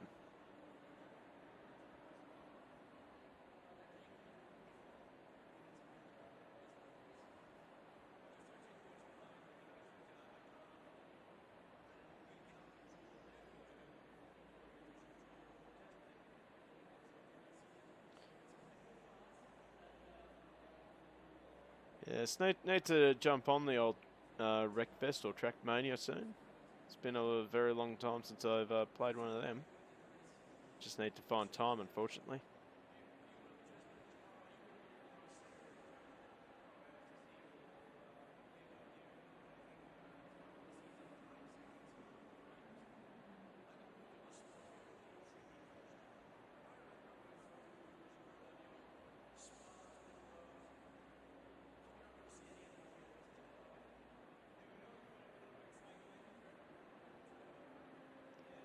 Wreckfest the other night, yeah.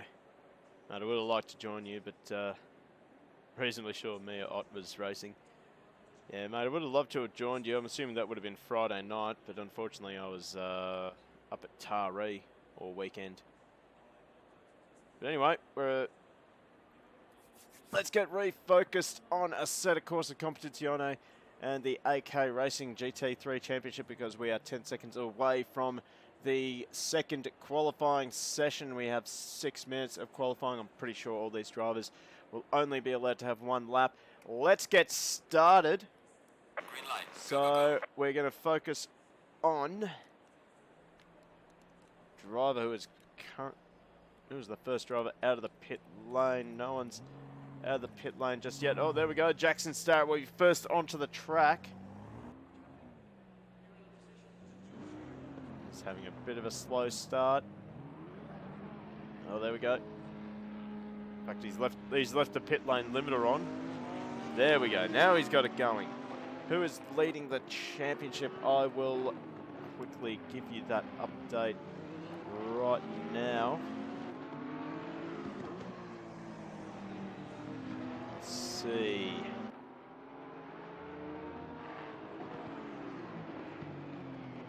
Well, currently Rapid Team Rennsport is on top.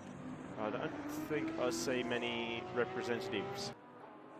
So anyway, Mia Ott, or actually it's now Mia Rose, is leading the championship, but after the previous race it would be a bit of a toss-up between Andy O'Hara and Ryan Houlihan.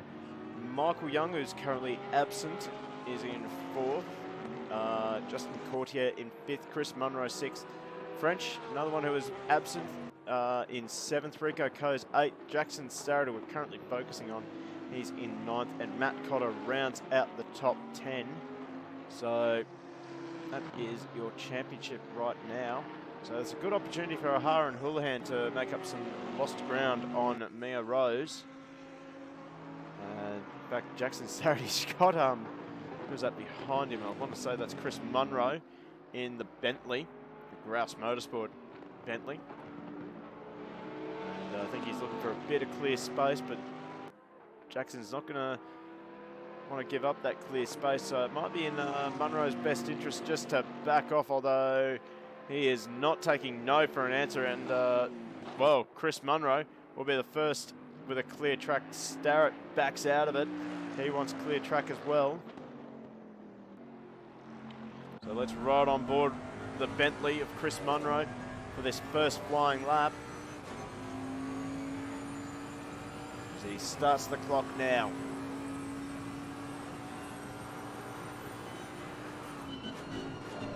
Leaves it until the final 100 metres to get that braking done. Fires it out of the first corner hairpin and into turn number 2.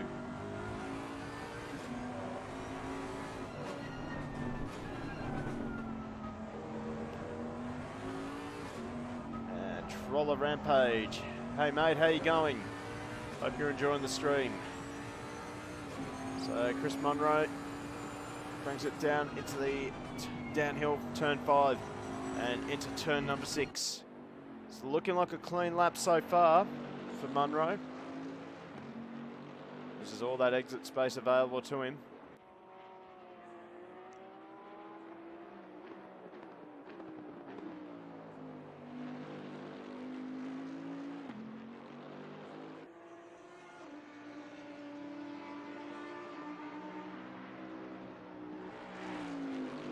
Nice and tidy through the Schumacher S. Doesn't use a lot of the curb on the right-hand side. Very conservative approach. I think he just wants to get this lap in. Nice and tidy. Yeah, quite a few Astons indeed. Very popular car in AK racing, apparently.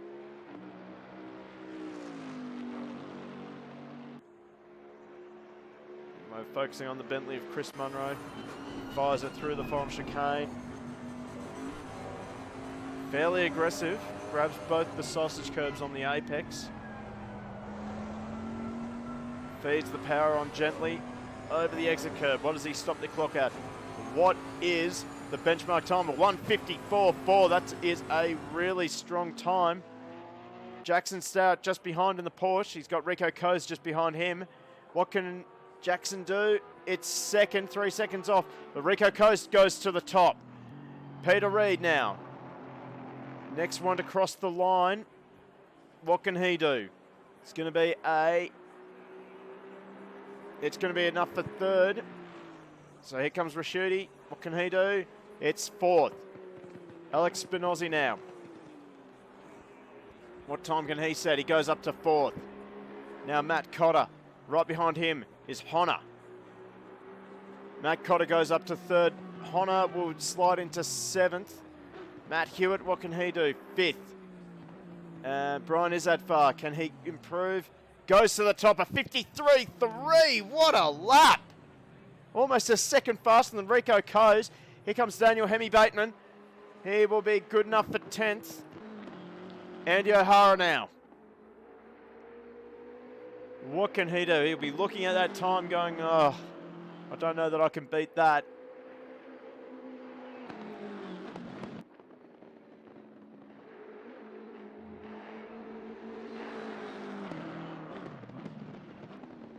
Grabs a break on the entry to the final corner. Can O'Hara go better than a 53.3? He cannot. A 53.8. Here comes Anthony Cesana. What can he do?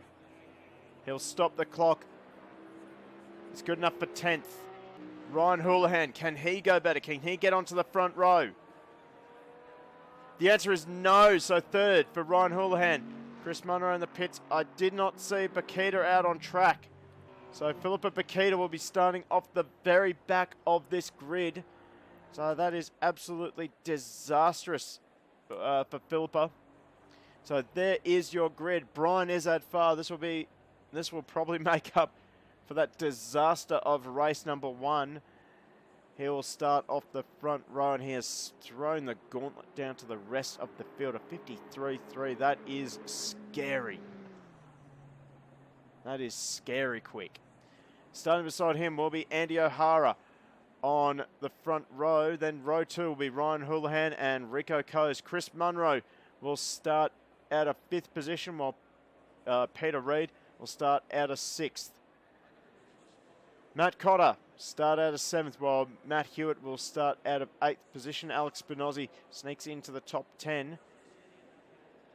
While Stefano Raschuti, a bit of a disastrous shootout lap for him, will start in 10th position. Cesana out of 11th, while Honor will start in 12th position. Starrett in 13th, and Bakita. I think we've lost someone. Yeah, we've lost a... what was his name? Bateman. So I'm sure he'll be back in the service soon enough. That is a very good question. Let's have a look at the grid. So we got a few drivers that have just dropped out. Now they're dropping back in. So there is your pole sitter there. Brian Isadfar. He is on the right side of the circuit, but he is in all that dirty, loose rubber there. Have a look at that. And next to him is the number 23 of Andy O'Hara. So these two guys set some pretty quick laps. Let's actually hit drive. And we are ready to go for this warm-up lap. Let's go up the grid now. So Rico Coase and Ryan Houlihan. That is your row number 2. While Chris Munro in the Bentley on your left-hand side, and Peter Reid in the Aston will start out of 6th place. Matt Cotter and Matty Hewitt will make it an all Aston row 4. Row 5, sorry, will be Alex Spinozzi and the Nissan GTR of Stefano Raschuti. One of 2 Nissans on the grid row number 6, Anthony Cesana and James Honor, number 51 Aston. And then on row number 7, we see Jackson Starrett and was supposed to be Daniel Hemi Bateman. And then on the final row will be the number 411 of Philippa Bokita. Not sure why Philippa did not go out and set a time. Not really sure why. But anyway, let's hear your bets out there. Give us your bets on who is going to be at the top of this race at the end of 1 hour's worth of racing. Houlihan back to back. That's one prediction. Got to have more predictions than that. Andy's got this. I don't know, that pace by Brian Izzat-Farr, that was quite amazing. And that BMW, well actually both the Aston and the BMW are not very quick off the line. So we might see both the Porsche and the Audi of Rico Coes actually overtake the front row, perhaps.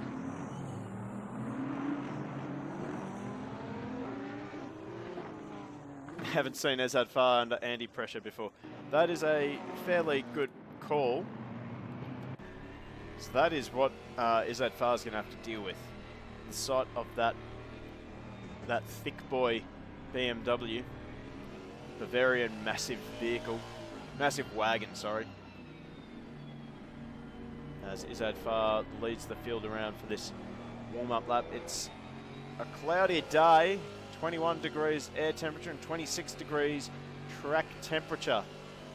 Redeem 1,000 points for Turn 1 Carnage. That is quite possible.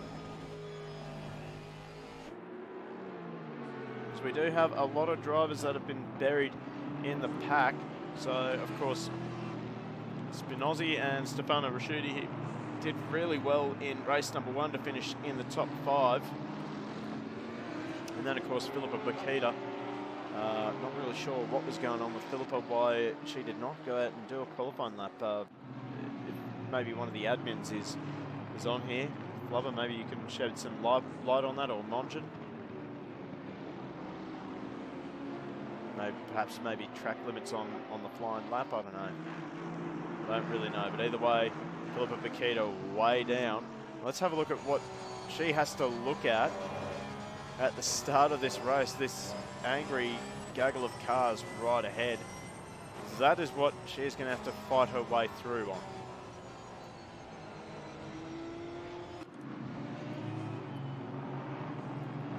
Well, the field's starting to form up now, with Brian Izzat-Farr at the head of the field. Ahead of, well, starting next to him will be Andy O'Hara. Behind them is Ryan Houlihan, Rico Coes, and then Chris Munro making up the rest of the top 5. But I have a feeling that the Porsche and the Audi might be really strong off the start. That Aston and BMW need a little while to spool up those turbos.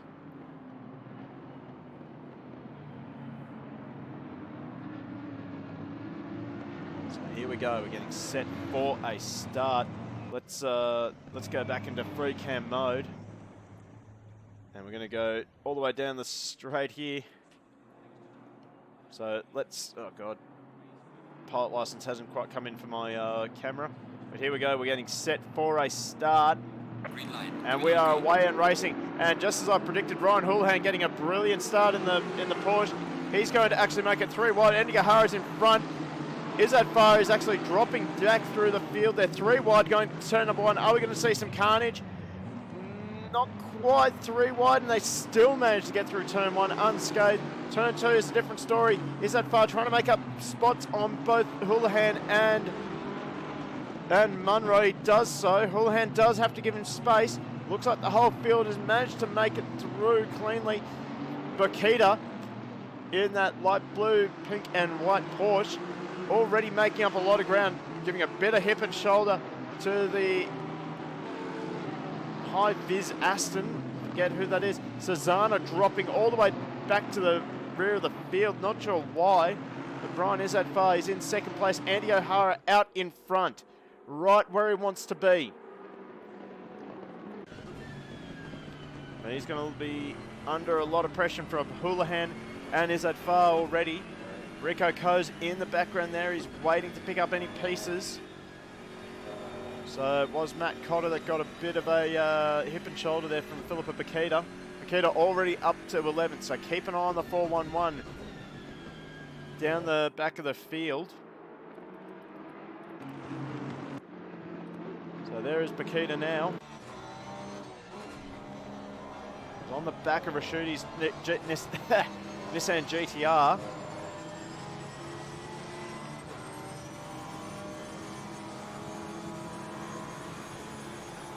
So Bakita looking for a move already into the chicane.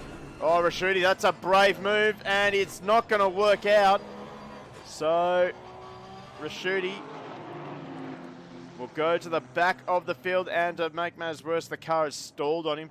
So he's going right to the back of the field, through the gravel trap. I'm not going to be impressed with that, but that was a very ambitious move. Wasn't really going to work out. But Andy O'Hara is under pressure, under a lot of pressure at the moment, actually. He's got Izzad Farr, Houlihan, Coes, and Munro all behind him. So right now, it is really important for Izzad Farr to try and break O'Hara's rhythm. In the background there, we've got another gaggle of Astons. That would be Peter Reid, Matt Hewitt, and Alex Spinozzi. Spinozzi's had a great start, up to 8th. And he'll resume his battle with Matt Hewitt from race 1.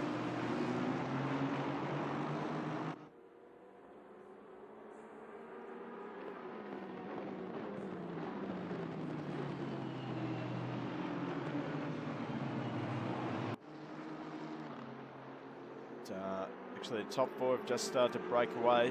Munro has fallen into the grasp of Peter Reid now.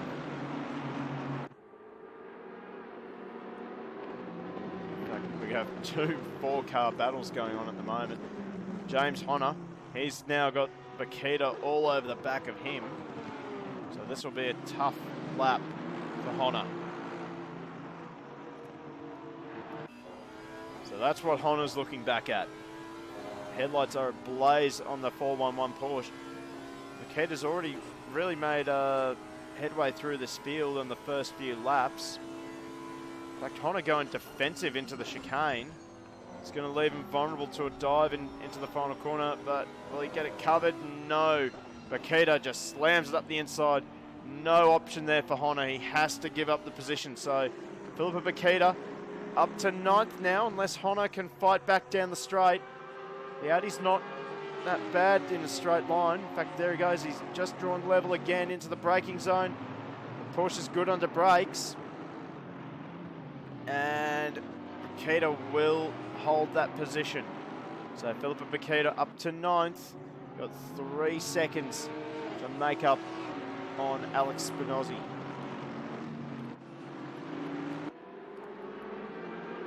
Back out in front, O'Hara is still leading.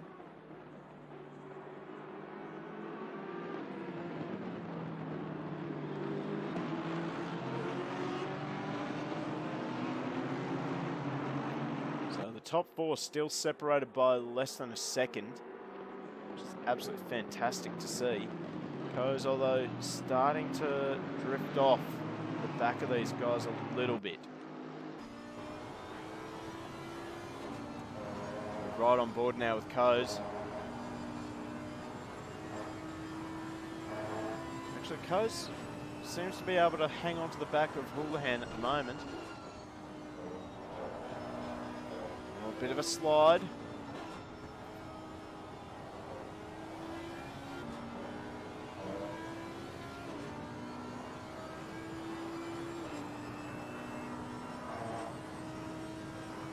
Now, it's possible.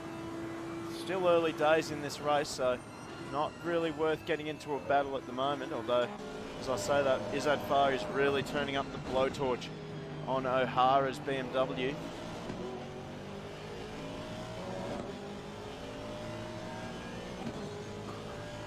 BMW gets out of the corners really well.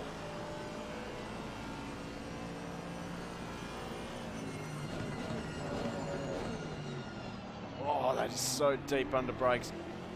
How they didn't touch, I'll never know. Coase is also putting Houlihan under a bit of pressure. Houlihan just starting to lose almost starting to lose touch with these guys. Unless I'm just misjudging the distance in the rear vision mirror there.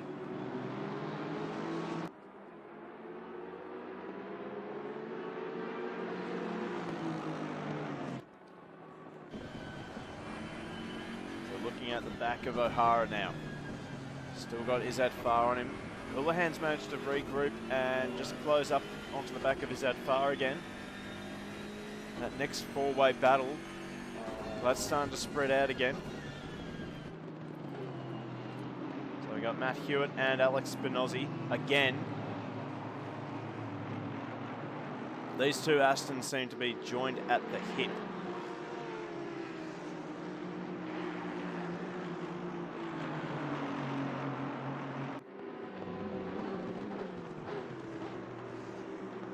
Oh, look at that. That Porsche of Philippa Bakita's coming through. Oh, Hewitt, a big slide. That'll give Spinozzi a chance. And Spinozzi grabs too much curb. That'll cost any advantage he got from that previous turn.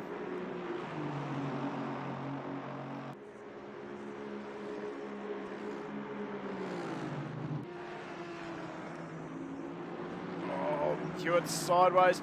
Spinozzi will get the move done. Can Hewitt hold together? He does. So Spinozzi, he'll make up an easy position there. So we just saw the pressure get to Matt Hewitt and Spinozzi. Currently, he's actually flying the flag for the MCAS team because Matt Cotter is way down. Saw him getting hip and shouldered by Philippa Bakita on that first lap. Now he's trying to defend from Susanna. And we've got the two Nissans at the back. Of course, Rashuti having a bit of an ambitious lunge in the final corner on Honor. We'll see a battle of the two Nissans soon, I think. Anyway, back at the front. This is the important battle that we need to watch. Andy O'Hara still holding off Izzat Farr. I just think O'Hara's being allowed into his rhythm, and that is dangerous.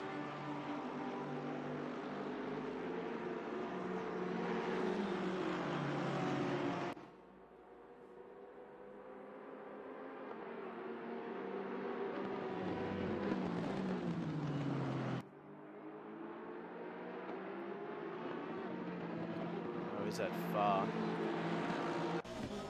So not letting Andy get away.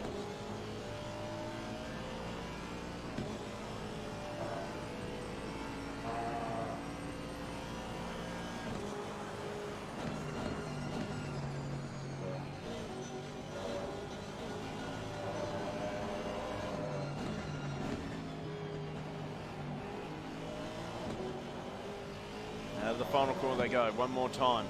Houlihan's managed to close up the gap a little bit. Coase is actually dropping off the back of Houlihan now.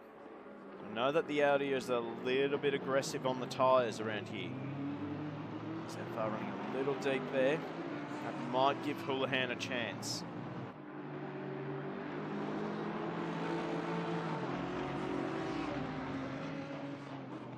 Houlihan goes in deep into turn number 3. Bit of a slide there for the 377.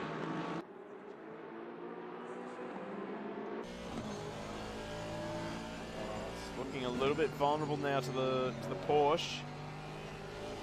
What can Houlihan do? Goes for a late apex. Has a bit of gravel there, grabbed by Izzat Farr.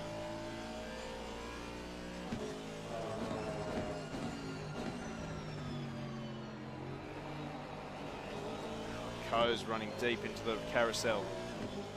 Just starting to see that O'Hara is now starting to stretch out. But it's quite impressive that these four have stayed so close together after 10 minutes of racing.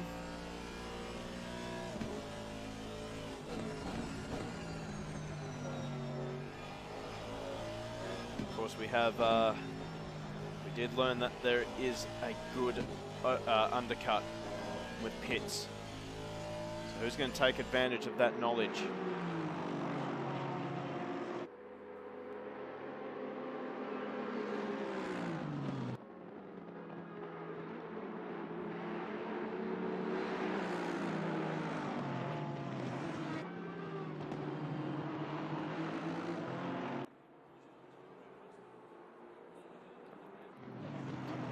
This is looking ominous. Bakita's already gotten past Maddie Hewitt, and now she is on the back of Alex Spinozzi.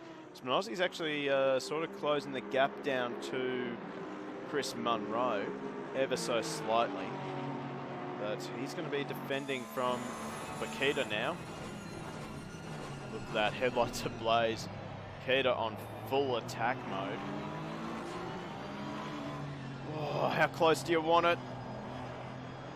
Can't get the car rotated enough for a switch back into the turn number 3, but she's going to go for it. Big send there. Put a stamp on it and send it.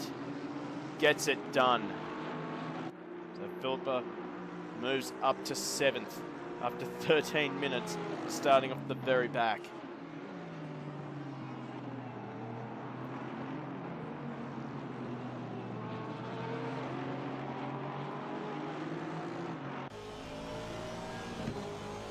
Right on with Alex Spinozzi, see if he can't match Bakita's pace.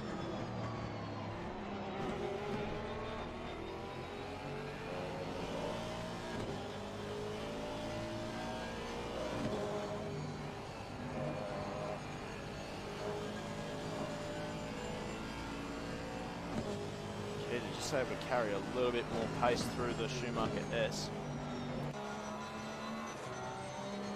She chases down Chris Munro.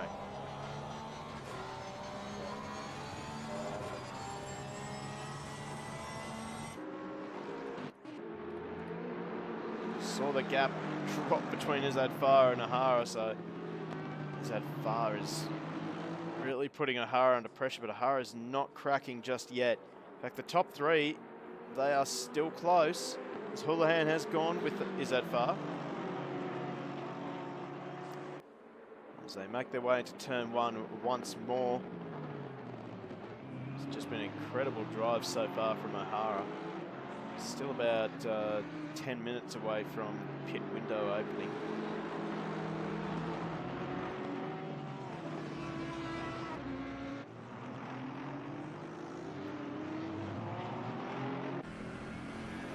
So we now look out the back of the BMW. That is that far.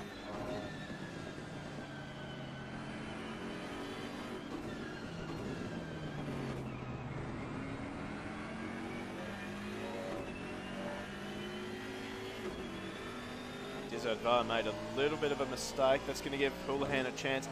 Will we see a bit of a send into the carousel? Not quite. Geez, that Porsche rotates in the mid-corner a lot better than the Aston.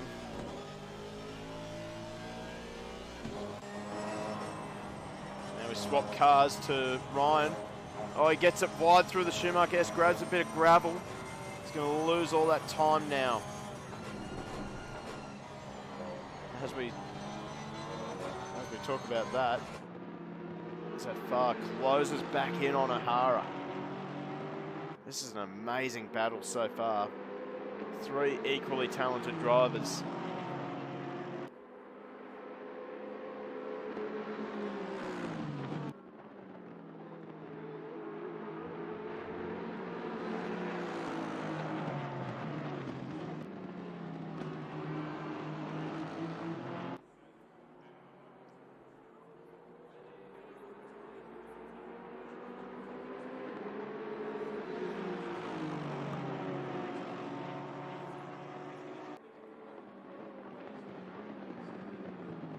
Again, we tick off another lap. Pace from these guys is just incredible. Look at Andy O'Hara, 55.2 versus a 55.1 and then a 55.1 from Houlihan. 55.6 for Rico Coase, so Coase is just starting to drift into no man's land at the moment. But as we said, the Audi does take a bit out of the tyres around here. Now behind, Bakita is now onto the back of Chris Munro.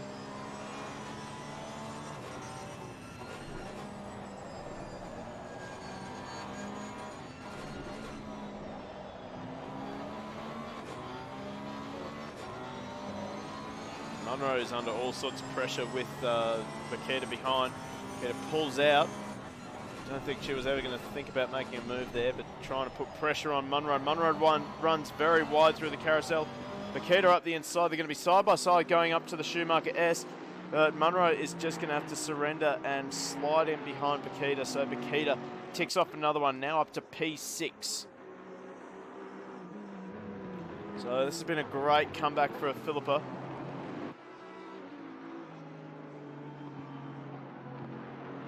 So next on her list will be Peter Reid in the Aston.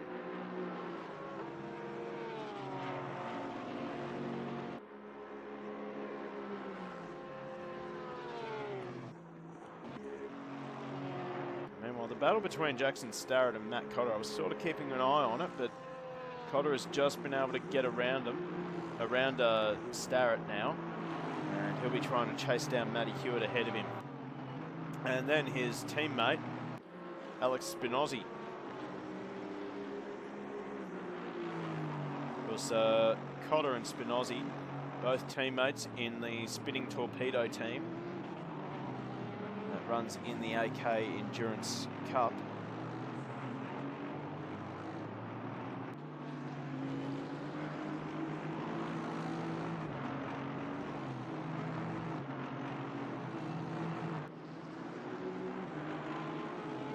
Honestly, I have to say that is the best team name I've ever heard of.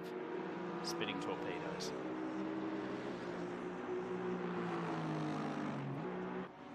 So we got a fight back from Stefano Rasciuti. Of course, we saw Rasciuti with a bit of an ambitious move into the final chicane. Didn't pay off. And he ended up going to the very back of the field. But now up to 13th. Unfortunately, we've lost the second Nissan of Bateman. So Stefano Rasciuti, the sole representative for the Japanese mark. In fact, the sole Japanese car in the field, unfortunately. The absence of Michael Young. So Rasciuti makes a little mistake.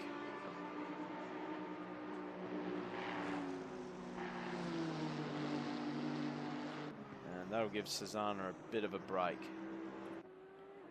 It's James Honor. Not sure what's happened to James. He's fallen way back and he's got a lot of damage on the front of that car. So we're going to have a quick little replay. Let's see if we can't find out what happened to the 51. There he is. Let's see. He's dropped back there.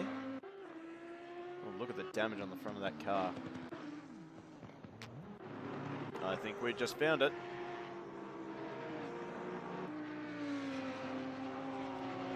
Coming out of the Schumacher S, okay. I have a feeling. Oh, there it is there. Oh, Matt Cotter and Susanna both avoiding perfectly. And oh, that Nissan just collecting. Bit of target fixation for the number 426. A little bit of damage, but he's managed to keep it going. So I'd say that's where the damage has come from for the number 51. You can see that bonnet flapping around. So yeah, he's picked up a bit of damage. It's just not turning anymore. And unfortunately, he's still got about 4 minutes left until the pit window opens. So James Honor is going to be having a race to forget this time, right? Meanwhile, back at the front, the race that we're not going to want to forget is this battle between O'Hara, Zadfar and Houlihan. So I think, oh, is Zadfar, he's got a bit of a run. Heading up to the chicane though, this is where it's going to get dangerous. Who's going to be the bravest? They're both not giving in, so Zadfar trying to go around the outside. It's not going to work. It's going to give Houlihan a chance, but Izzat Far covers it early. No, brilliant racing from these three. I think O'Hara under a little bit of pressure at the moment.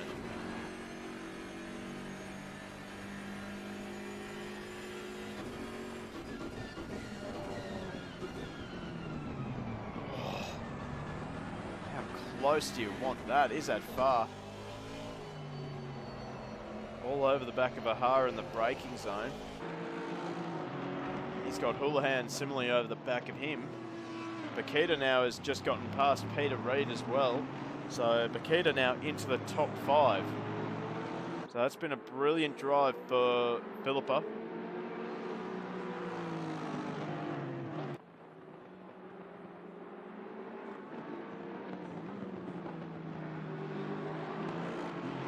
We've also got another little battle brewing here between Chris Munro. He's just got around Peter Reid. And Alex Spinozzi is buying into this as well.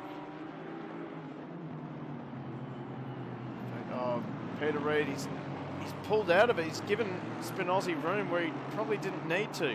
So Alex Spinozzi now up to 7th. Chris Munro up to 6th. So Peter Reid, I think he'll be absolutely begging for that pit window to open early. He has maybe gone through his tyres a little bit too hard, or maybe hasn't got the pressures just right.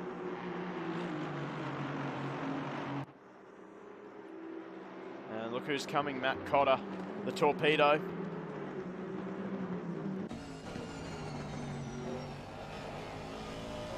Oh, what is going on with Peter Reid? Has he? I wonder if Peter Reid has got some damage on that car. Just slow down this camera a little bit. The car looks absolutely schmick, so I wonder if it's just a bit of tyre pressures, maybe tyre wear. No, it's very easy to grain some tyres on these Astons.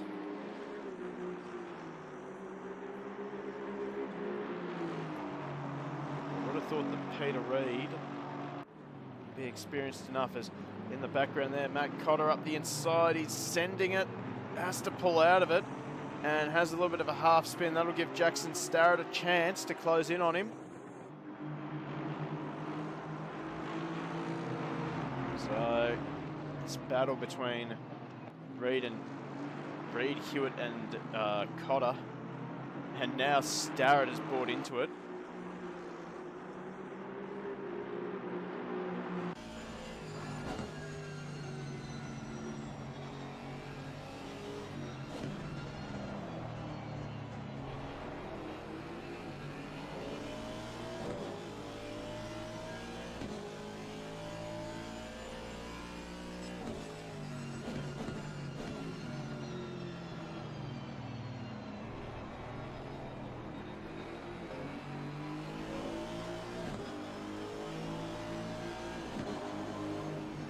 Look at Hewitt, he's all over the back of the Reid Aston Martin. Just keeping an eye on that gap. Oh, Houlihan's actually gotten in front of...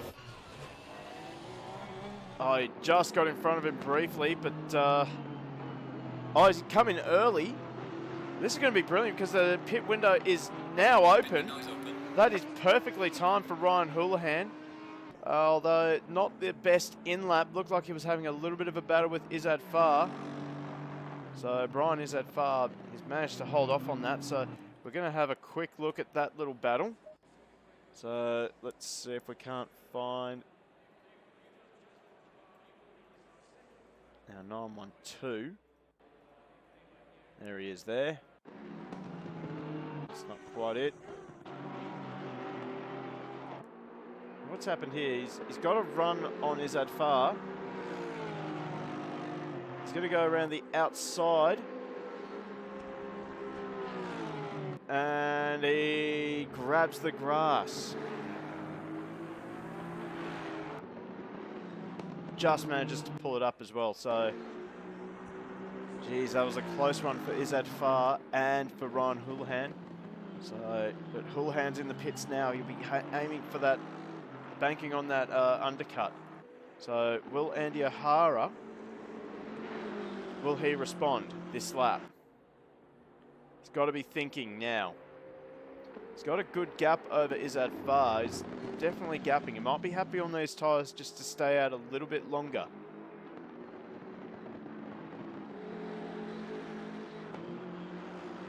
But when one of your main rivals is already on brand new tyres, you might want to be thinking about pitting in now.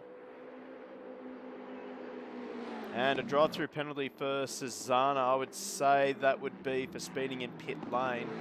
And there we go, Andy O'Hara cut that very fine, getting into pit lane.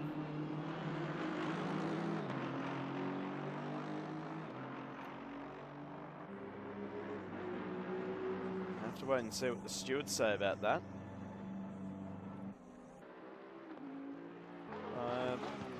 Doesn't seem like it's uncommon. So Peter Reid, he's staying out there. He's dropped behind Jackson Starrett. So,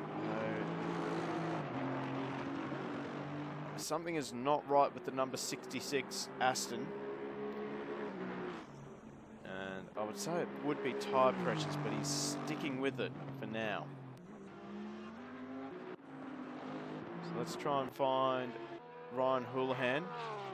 And we'll have a look at the track map and see 23. He's just at the end of pit lane at the moment. He hasn't started moving just yet. Houlihan's already on the pit straight. This is going to be fine, but no, Houlihan's got him. Houlihan will have him. So Ryan Houlihan now takes the provisional lead of this race. They should be able to gap Izzat Farr comfortably with that undercut. So Ryan Houlihan, he gets in front of Andy O'Hara. So it's going to be a repeat of race number 1, I think. O'Hara's on fresher tyres. Be marginal, but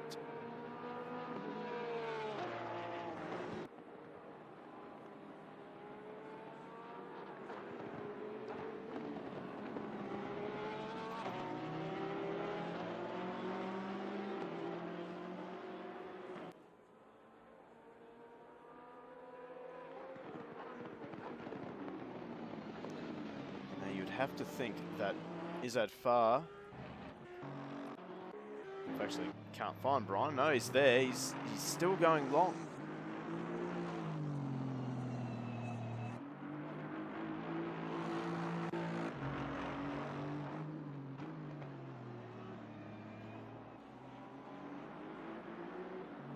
So, oh, that was very wide. Peter Reid is into the pits as well. He was battling with the likes of Hewitt, Starrett, and Cotter. Have to wait and see where Peter Reid comes out in comparison to them. So let's have a look at our track map. So we're looking for 425, 911, and 99. I think they're going to get around him rather easily. We are at the halfway mark, still a long way to go. So 30 minutes left in this race.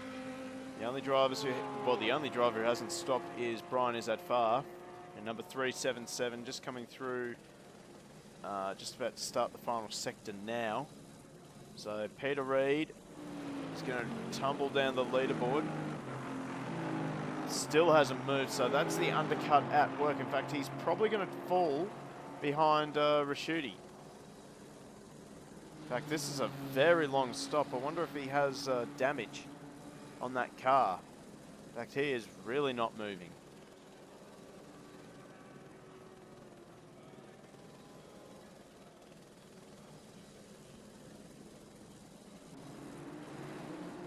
So Peter Reid's stuck in the pit lane at the moment. Field has spread out a bit. Rico Coes is out in no man's land still, although, well, here's Philippa. She's a coming.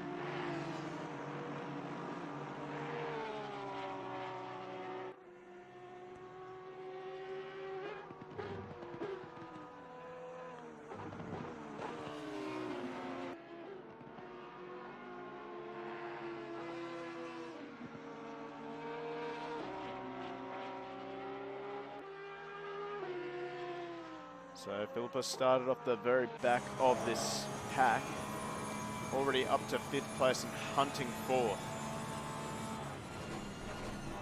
As Izzat Farr keeps going for another lap.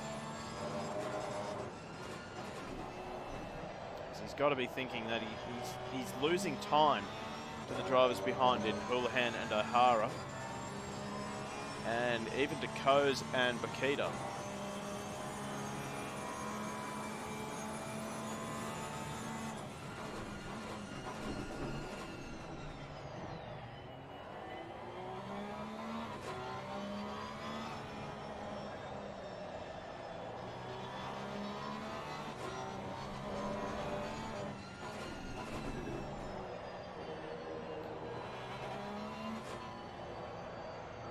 Just seeing that Audi up ahead of Bakita getting larger in the screen. So Bakita's running an unbelievable pace at the moment.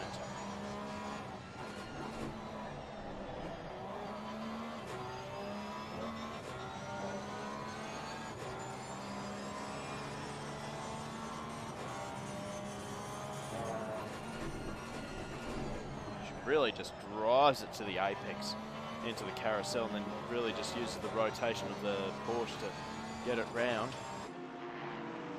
Definitely on the move. And Izzat Farr is finally pitting. So this will be quite interesting to see.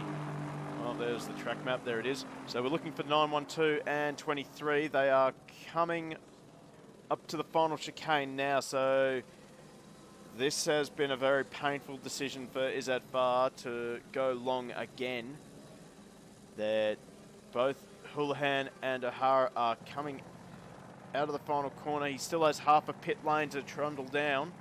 At 50 kilometers per hour, he is going to lose a lot of time to his rivals. There goes Houlihan, and here goes O'Hara.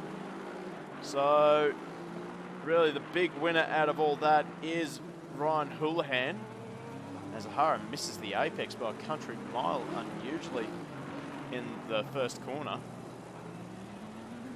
So there is your top 3.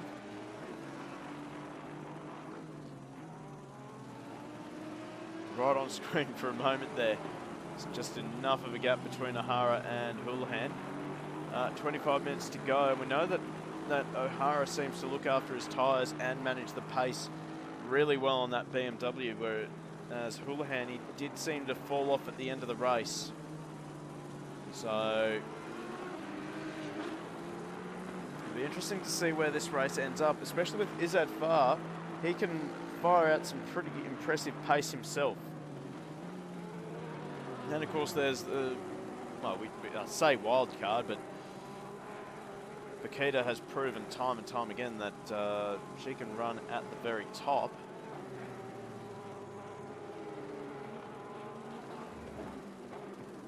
Pit window is now closed.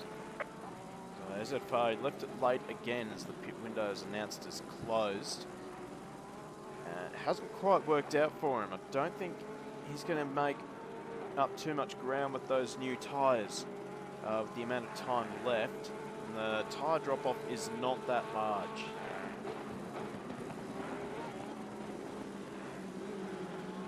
Oh, is that a mistake from Ryan Houlihan? Did he get the... a lot of dust was kicked up there through the final chicane, so it looked like a bit of an uncharacteristic mistake from Houlihan. That's going to give O'Hara a bit of encouragement to close the gap down. Indeed, it does come down by 0.3.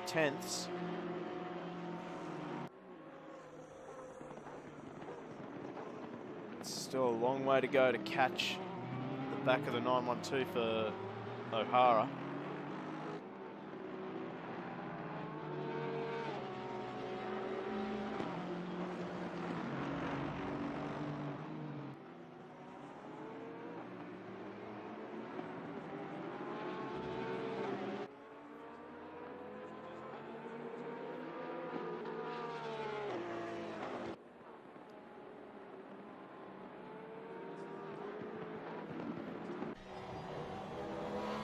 That's the camera we wanted. There we go. So we're looking at the back of Houlihan's car. Again, where have we seen this one before? I think we saw it in race number 1.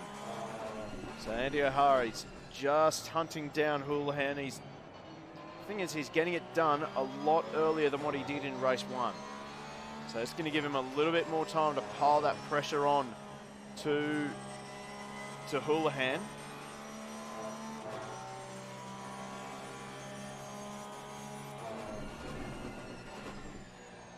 You see the sparks flying from the back of the Porsche. So they tip it down the hill one more time. O'Hara's visibly closer now. So O'Hara is...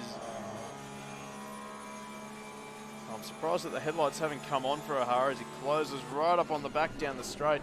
That BMW has got a lot of punch down the straights. It's not close enough for a dive into the final corner. In fact, he runs it in deep. Tries to get it to rotate quickly. It's cost him a little bit of time in the mid-corner there. So O'Hara, press the wrong button again. He is working hard on the back of Houlihan's Porsche. Really hard on the back of the 912. Almost see the rear bar melting on that Porsche as the pressure is just piling on. We'll have to keep an eye on that gap between Izzat Farr and O'Hara. If these two start battling really hard, that'll bring the 377 into the mix. Just got to keep an eye on that battle between Bakita and Coase. It's now within a second of each other.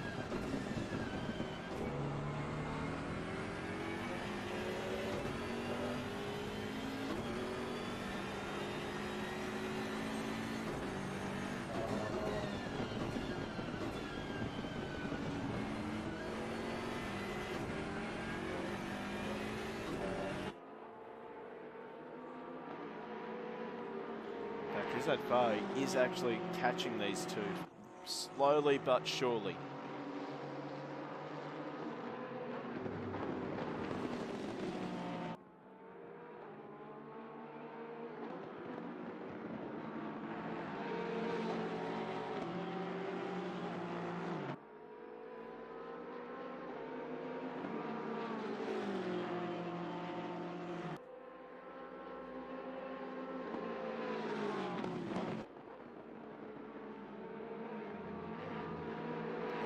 Big slide there for O'Hara as he went over that curb. Looks like he's just happy to hold station behind Houlihan. They're not losing much time to Izzat Farr. Look at the straight line pace of that BMW. O'Hara is going to go the long way around in turn number 1. He's going to go for a switchback. Don't know that the BMW has better acceleration than the Porsche. In fact, Houlihan, he covers off the switchback into turn number 3. This is just helping Izzat Farr. This is the battle for the lead of this race, and it's going to become a 3-way in only a matter of seconds.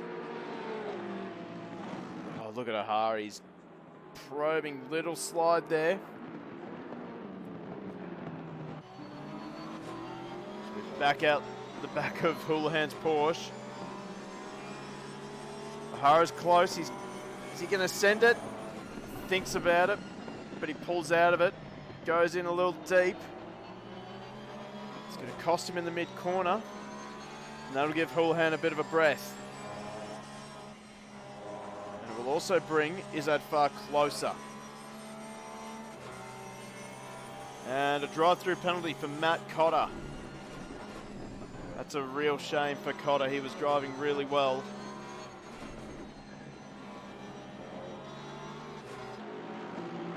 We're just going to quickly drop back to this battle here between Rico Coase and Philippa Bakita.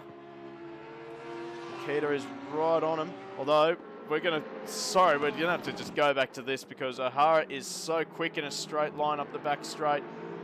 Houlihan has to go defensive into the chicane. He's getting forced into that by O'Hara. And this is just bringing Izzat Farr on fresh tyres onto the back of these two. So here comes O'Hara again. He's going to send it up the inside. Here comes O'Hara. He's got the overlap. There's going to be some contact. O'Hara's going to be vulnerable now to Izzat Farr. The gap is there. O'Hara's going to try around the outside again. Izzat Farr's going to fill the hole. So this is not played out for Andy O'Hara. And Izzat Farr gets in front of Andy O'Hara. So that's worked out for Houlihan. Not so much for Andy Houlihan. Oh, sorry, Andy O'Hara. God almighty. Getting my names mixed up. Getting too excited. So let's have a quick look at this battle. Bakita's dropped off a little bit, so we can just refocus on this battle between O'Hara and Izzat Farr. So these three, inseparable. In fact, the positions have completely reversed from the start of the race. So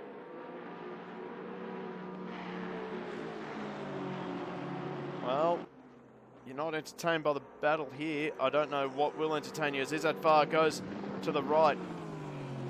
Houlihan is planting that Porsche in the middle of the track. He's not giving an inch to these guys. But Izzat Farr all over the back of the Porsche now. Houlihan will have to go defensive here. Oh, Izzat Farr is up the inside. They're going up to the chicane. Who's going to blink first? Oh, they both side by side through the chicane. Izzat Farr runs off wide. That's going to give O'Hara the position back into second.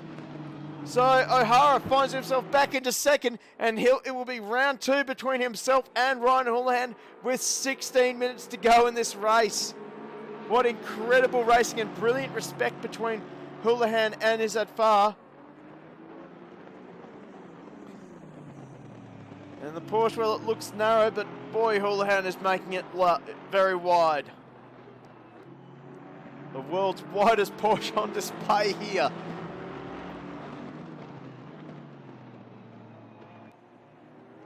And thank you for that clip, Ruka.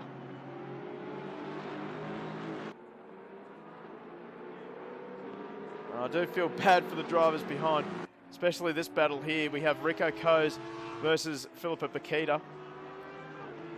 We are going to have to keep switching back to the lead because that is an unbelievable race going on. So Bakita keeps the pressure on. And while we're just going to swap back to this battle here. Oh, Izzat Farr got a much better run through the carousel than what O'Hara did.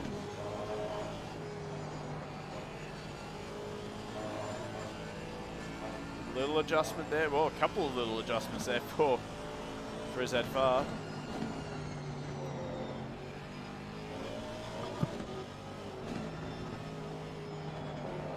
Jeez, that Aston is on the absolute limit of grip. Just see by the way that wheel is shaking around. Don't think Brian can extract much more pace out of this Aston as Houlihan goes wide again. That's going to give O'Hara the position. He's going around the long way around.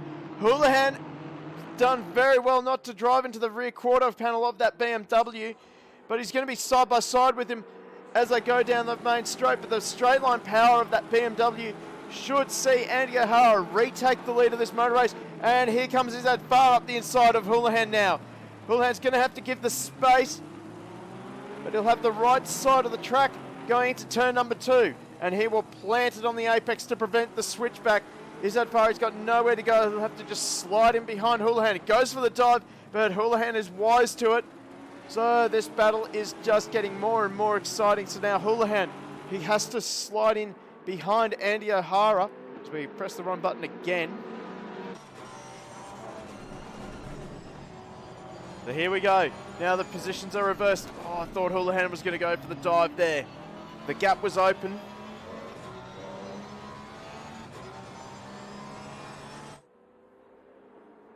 Here they go into the carousel one more time.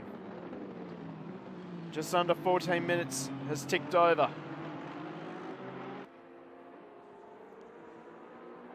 The battle between Rico Coes and Philippa Bakita is still going. We also have a battle between Chris Munro and Matty Hewitt. Unfortunately, I just cannot tear my eyes away from this race. As we see a Houlihan, he got it wrong through the Schumacher. Yes, that's going to give it Izzat Farah a run around the outside. It's going to be a big move if he can get it done. They're still side by side. And they're still side by side as they go down the back straight. It'll be who can break the latest going into the final chicane. Houlihan's got the inside line. And he's also got the brakes of the Porsche. They're side by side again. They're still giving each other respect. But Izzat Farah grabs that curb. And Houlihan hangs on to the position one more time. So, Andy O'Hara is just looking in the mirror saying, keep going, guys. You're just helping me. So O'Hara, he's now pulled out 2 seconds over Houlihan and Izzat Farah. Fantastic display of driving from these guys. This is some of the best sim racing I've ever seen. And Houlihan gets it wrong in turn 1. That will give Izzat Farah a chance. He leaves the door open through turn 2. And Izzat Farah's got the run into turn number 3. And Houlihan will just have to surrender that position this time round.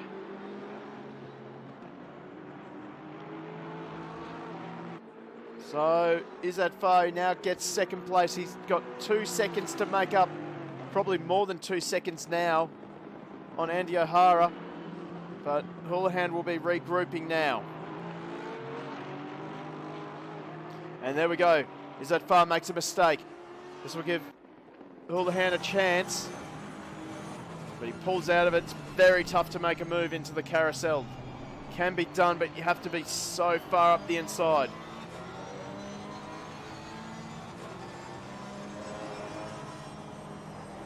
I'm not sure about tyre issues.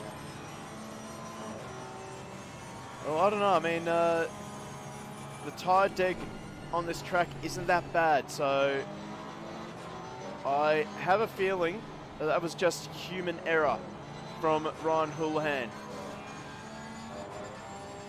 It was certainly a frantic couple of corners for Houlihan. So I'd say that the heart rate was up, the adrenaline was up, and he just tried to fine cut that first corner, and that almost looped him around. It's very easy to do there, so the track does drop away. Well, now that battle is settled down, maybe we can give a bit of spotlight to some other battles that are around this circuit. Namely this battle here, Matty Hewitt. He's got Chris Munro in the Bentley just behind. We've also got that battle still raging on between Coes and Bakita. Bakita seems to have just stalled in her charge to the front. So we see Matt Hewitt get it wrong through the chicane. We want to try and stay off those sausage curves on the inside. So they fire it down the main straight again. And Hewitt, he's opened up a little bit of a gap over Munro. He's trying to chase down Alex Spinozzi as well, but Spinozzi just seems to have the measure of these two.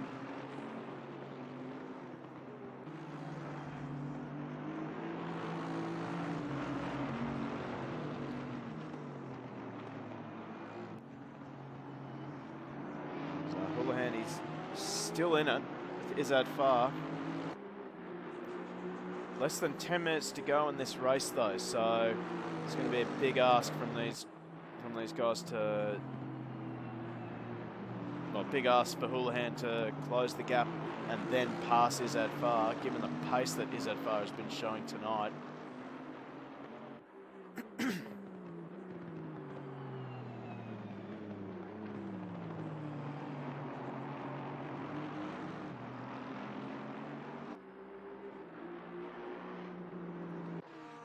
Going to check in with this battle between Bakita and Rico Coes, as unfortunately the top three are now just starting to separate slowly, so Houlihan maybe he has run into a bit of tyre issues.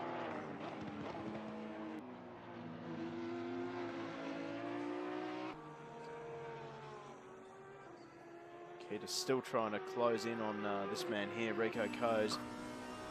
Coes has done a fantastic job managing the tyres on this Audi. The Audis are particularly hard on the tyres around this circuit.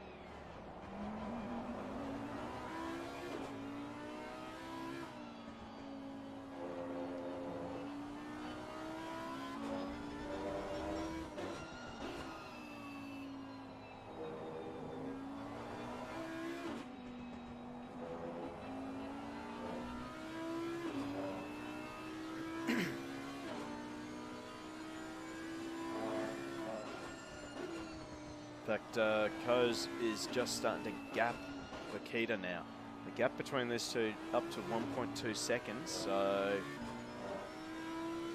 battle might be over for now. And Houlihan is now dropping off the back of Izzat Far, so yeah, perhaps maybe he pushed those tyres a little too hard and now he's paying for it. The gap between Izzat Far and O'Hara is starting to come down just little by little. Not sure that Izzat Far will have enough time though, unless O'Hara makes a massive mistake.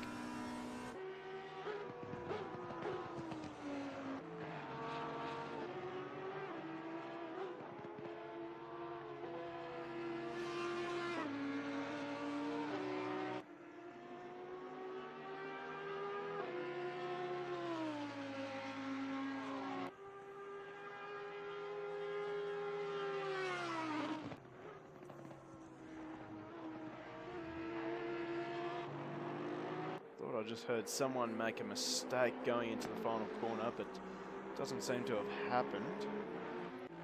So I'm going to have a focus on Alex Spinozzi. He's had a really good start, and really good race so far. I believe he started outside of the top 10.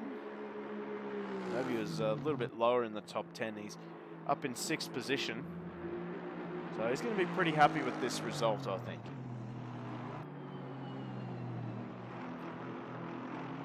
He's unable to close the gap on Bakita and Coase, but still.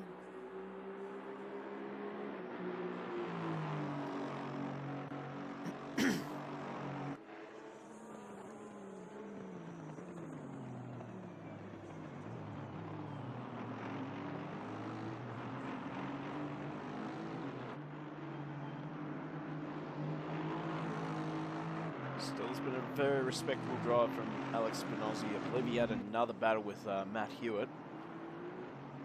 Just at the moment, he's managing the gap between himself and Hewitt. Just as I was saying, that the gap was coming down between Izzat Far and O'Hara. It jumps up to 3.3 seconds. So,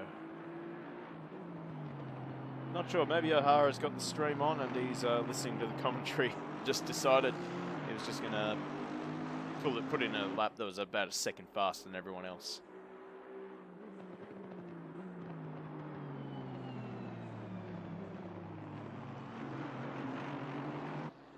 Now let's have a look back at Stefano Rasciuti actually, because we saw the Rasciuti Bennett on lap 1 going for a bit of an ambitious move into the chicane, and he's managed to fight back into the top 10 with some pretty good strategy and some smart driving. So great to see that Rasciuti did not give up after that first lap bin.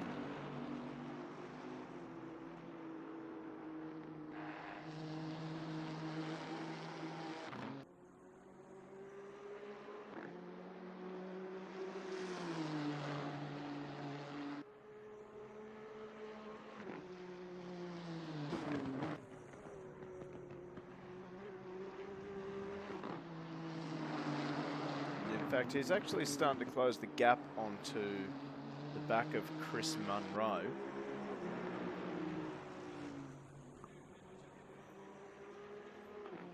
In fact, Chris Munro is actually closing the gap onto Matty Hewitt.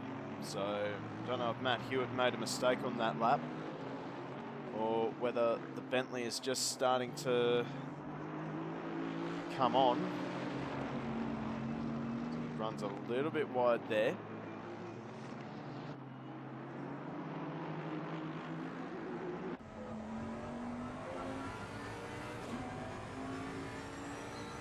Listen to the howl of this Bentley V8.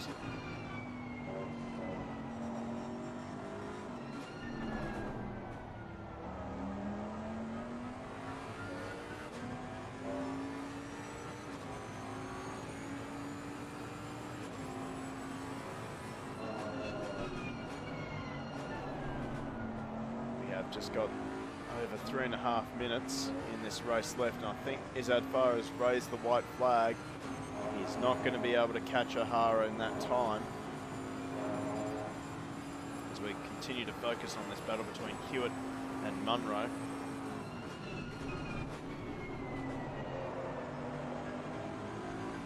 A little bit of mid-corner oversteer there for Munro.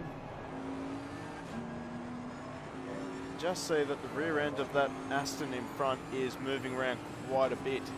So perhaps the best of those tyres has been taken out of.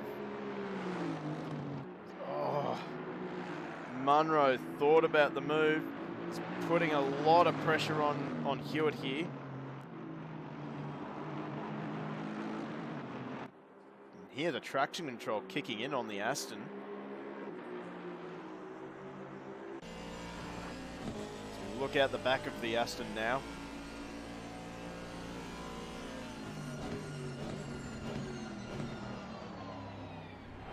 Runs it in deep into turn one. He's very wide. That's going to give Munro a chance around the outside. Will he go for the switchback down the hill? Can't. He runs very wide. That will be a track limit warning for sure. Hear that the traction control is working like crazy on the Aston.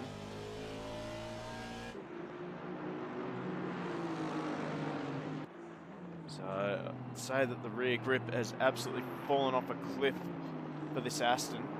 Oh, look at the oversteer. Having to be so ginger with it.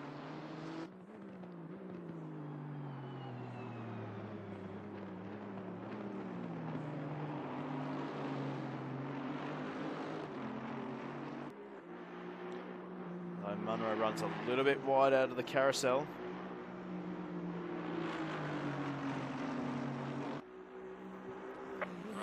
Leader is on the final lap. Can we do it So we're on the final lap now for Andy O'Hara, leader of race number 2.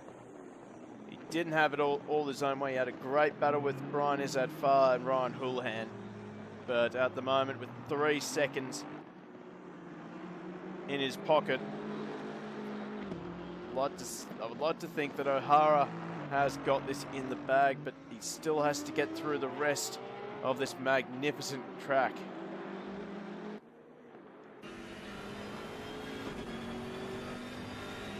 Right on board with O'Hara. We're trying to find a good camera. There we go. So he tips it down the hill one more time. Final time tonight. Been a great run for him.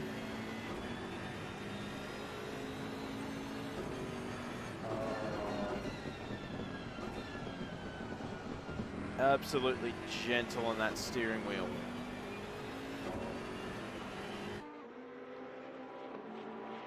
Last time through the Schumacher S's. Picture perfect as usual.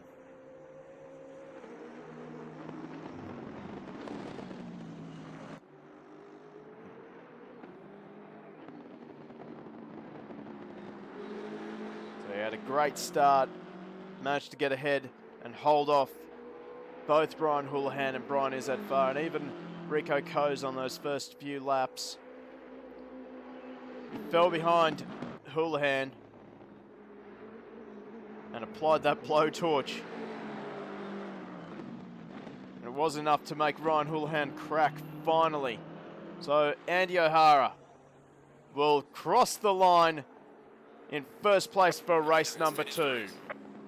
Brian Izzat-Farr will come home a respectable second after a brilliant battle with both O'Hara and Houlihan. Ryan Houlihan, he'll be slightly disappointed with third, but that was an amazing effort from him. Rico Coes will come home in fourth, and Philippa Paquita rounds out the top 5. Let's have a look at this battle because it's not over yet. Matty Hewitt is still defending from Chris Munro. There's one more passing opportunity up on this lap. And it's all up to whether Hewitt can get this section right, and he does. So... oh, there might be a run here. Munro, he's going to pull out, but it's not going to be enough. 0.130 between himself and Hewitt. So Matty Hewitt will hold off for a top for 7th position.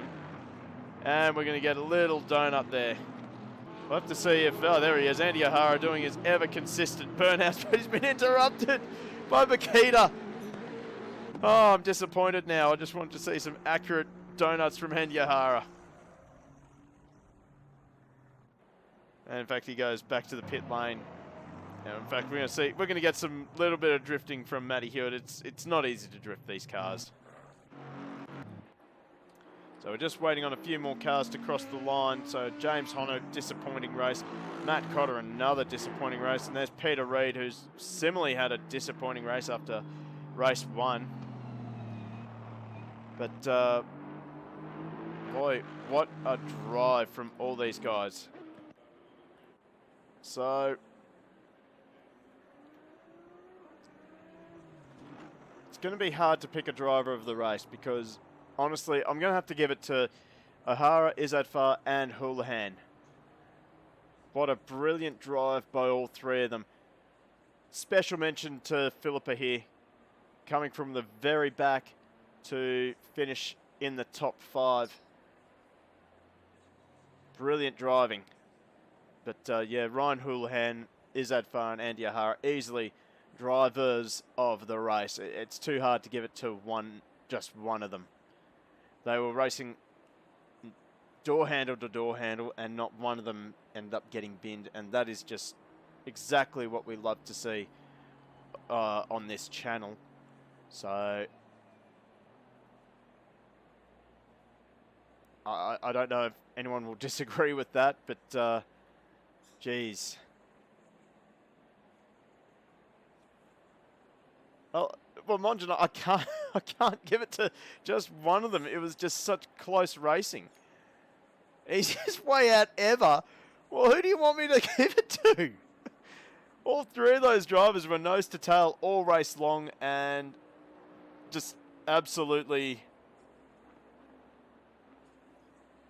Well, I mean,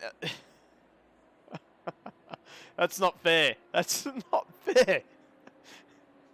I'm not getting paid to make a decision.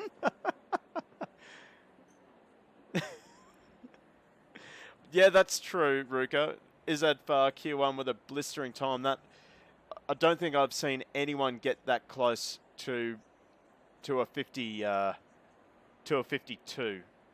So yeah, I will. That does tip it in Brian's favour. Andy, mate, absolutely loved it. That was a cracking race. Thank you to B Mayberry, 46 for the follow there, mate. I hope you enjoyed the stream. Andy, I absolutely loved that race. You, Brian, and Ryan all need to be congratulated on that performance. Really respectful driving, and it's what I absolutely love seeing in any form of motorsport. So yeah, well done to all three of you. But yeah, I think that blistering lap time from Brian in qualifying, yeah, that does have to tip it in his favour for drive of the race. B Mayberry 46, simply find AK Racing on Discord, and that is how you get involved. Or you can talk to Monjan currently in chat. He can give you much more detail than what I can.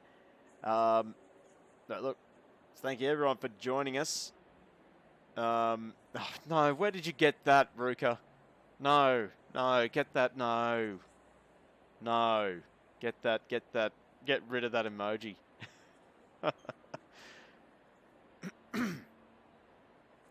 Well, anyway, we'll call it there. We do have a live stream on this Thursday where we are running the second event for the Go Race Promotions Australian Touring Car Championship Group A Challenge around Bathurst. So make sure you hit the follow button and hit the notification button for when we go live. So make sure you don't miss that one. We had a brilliant first race at Oran Park.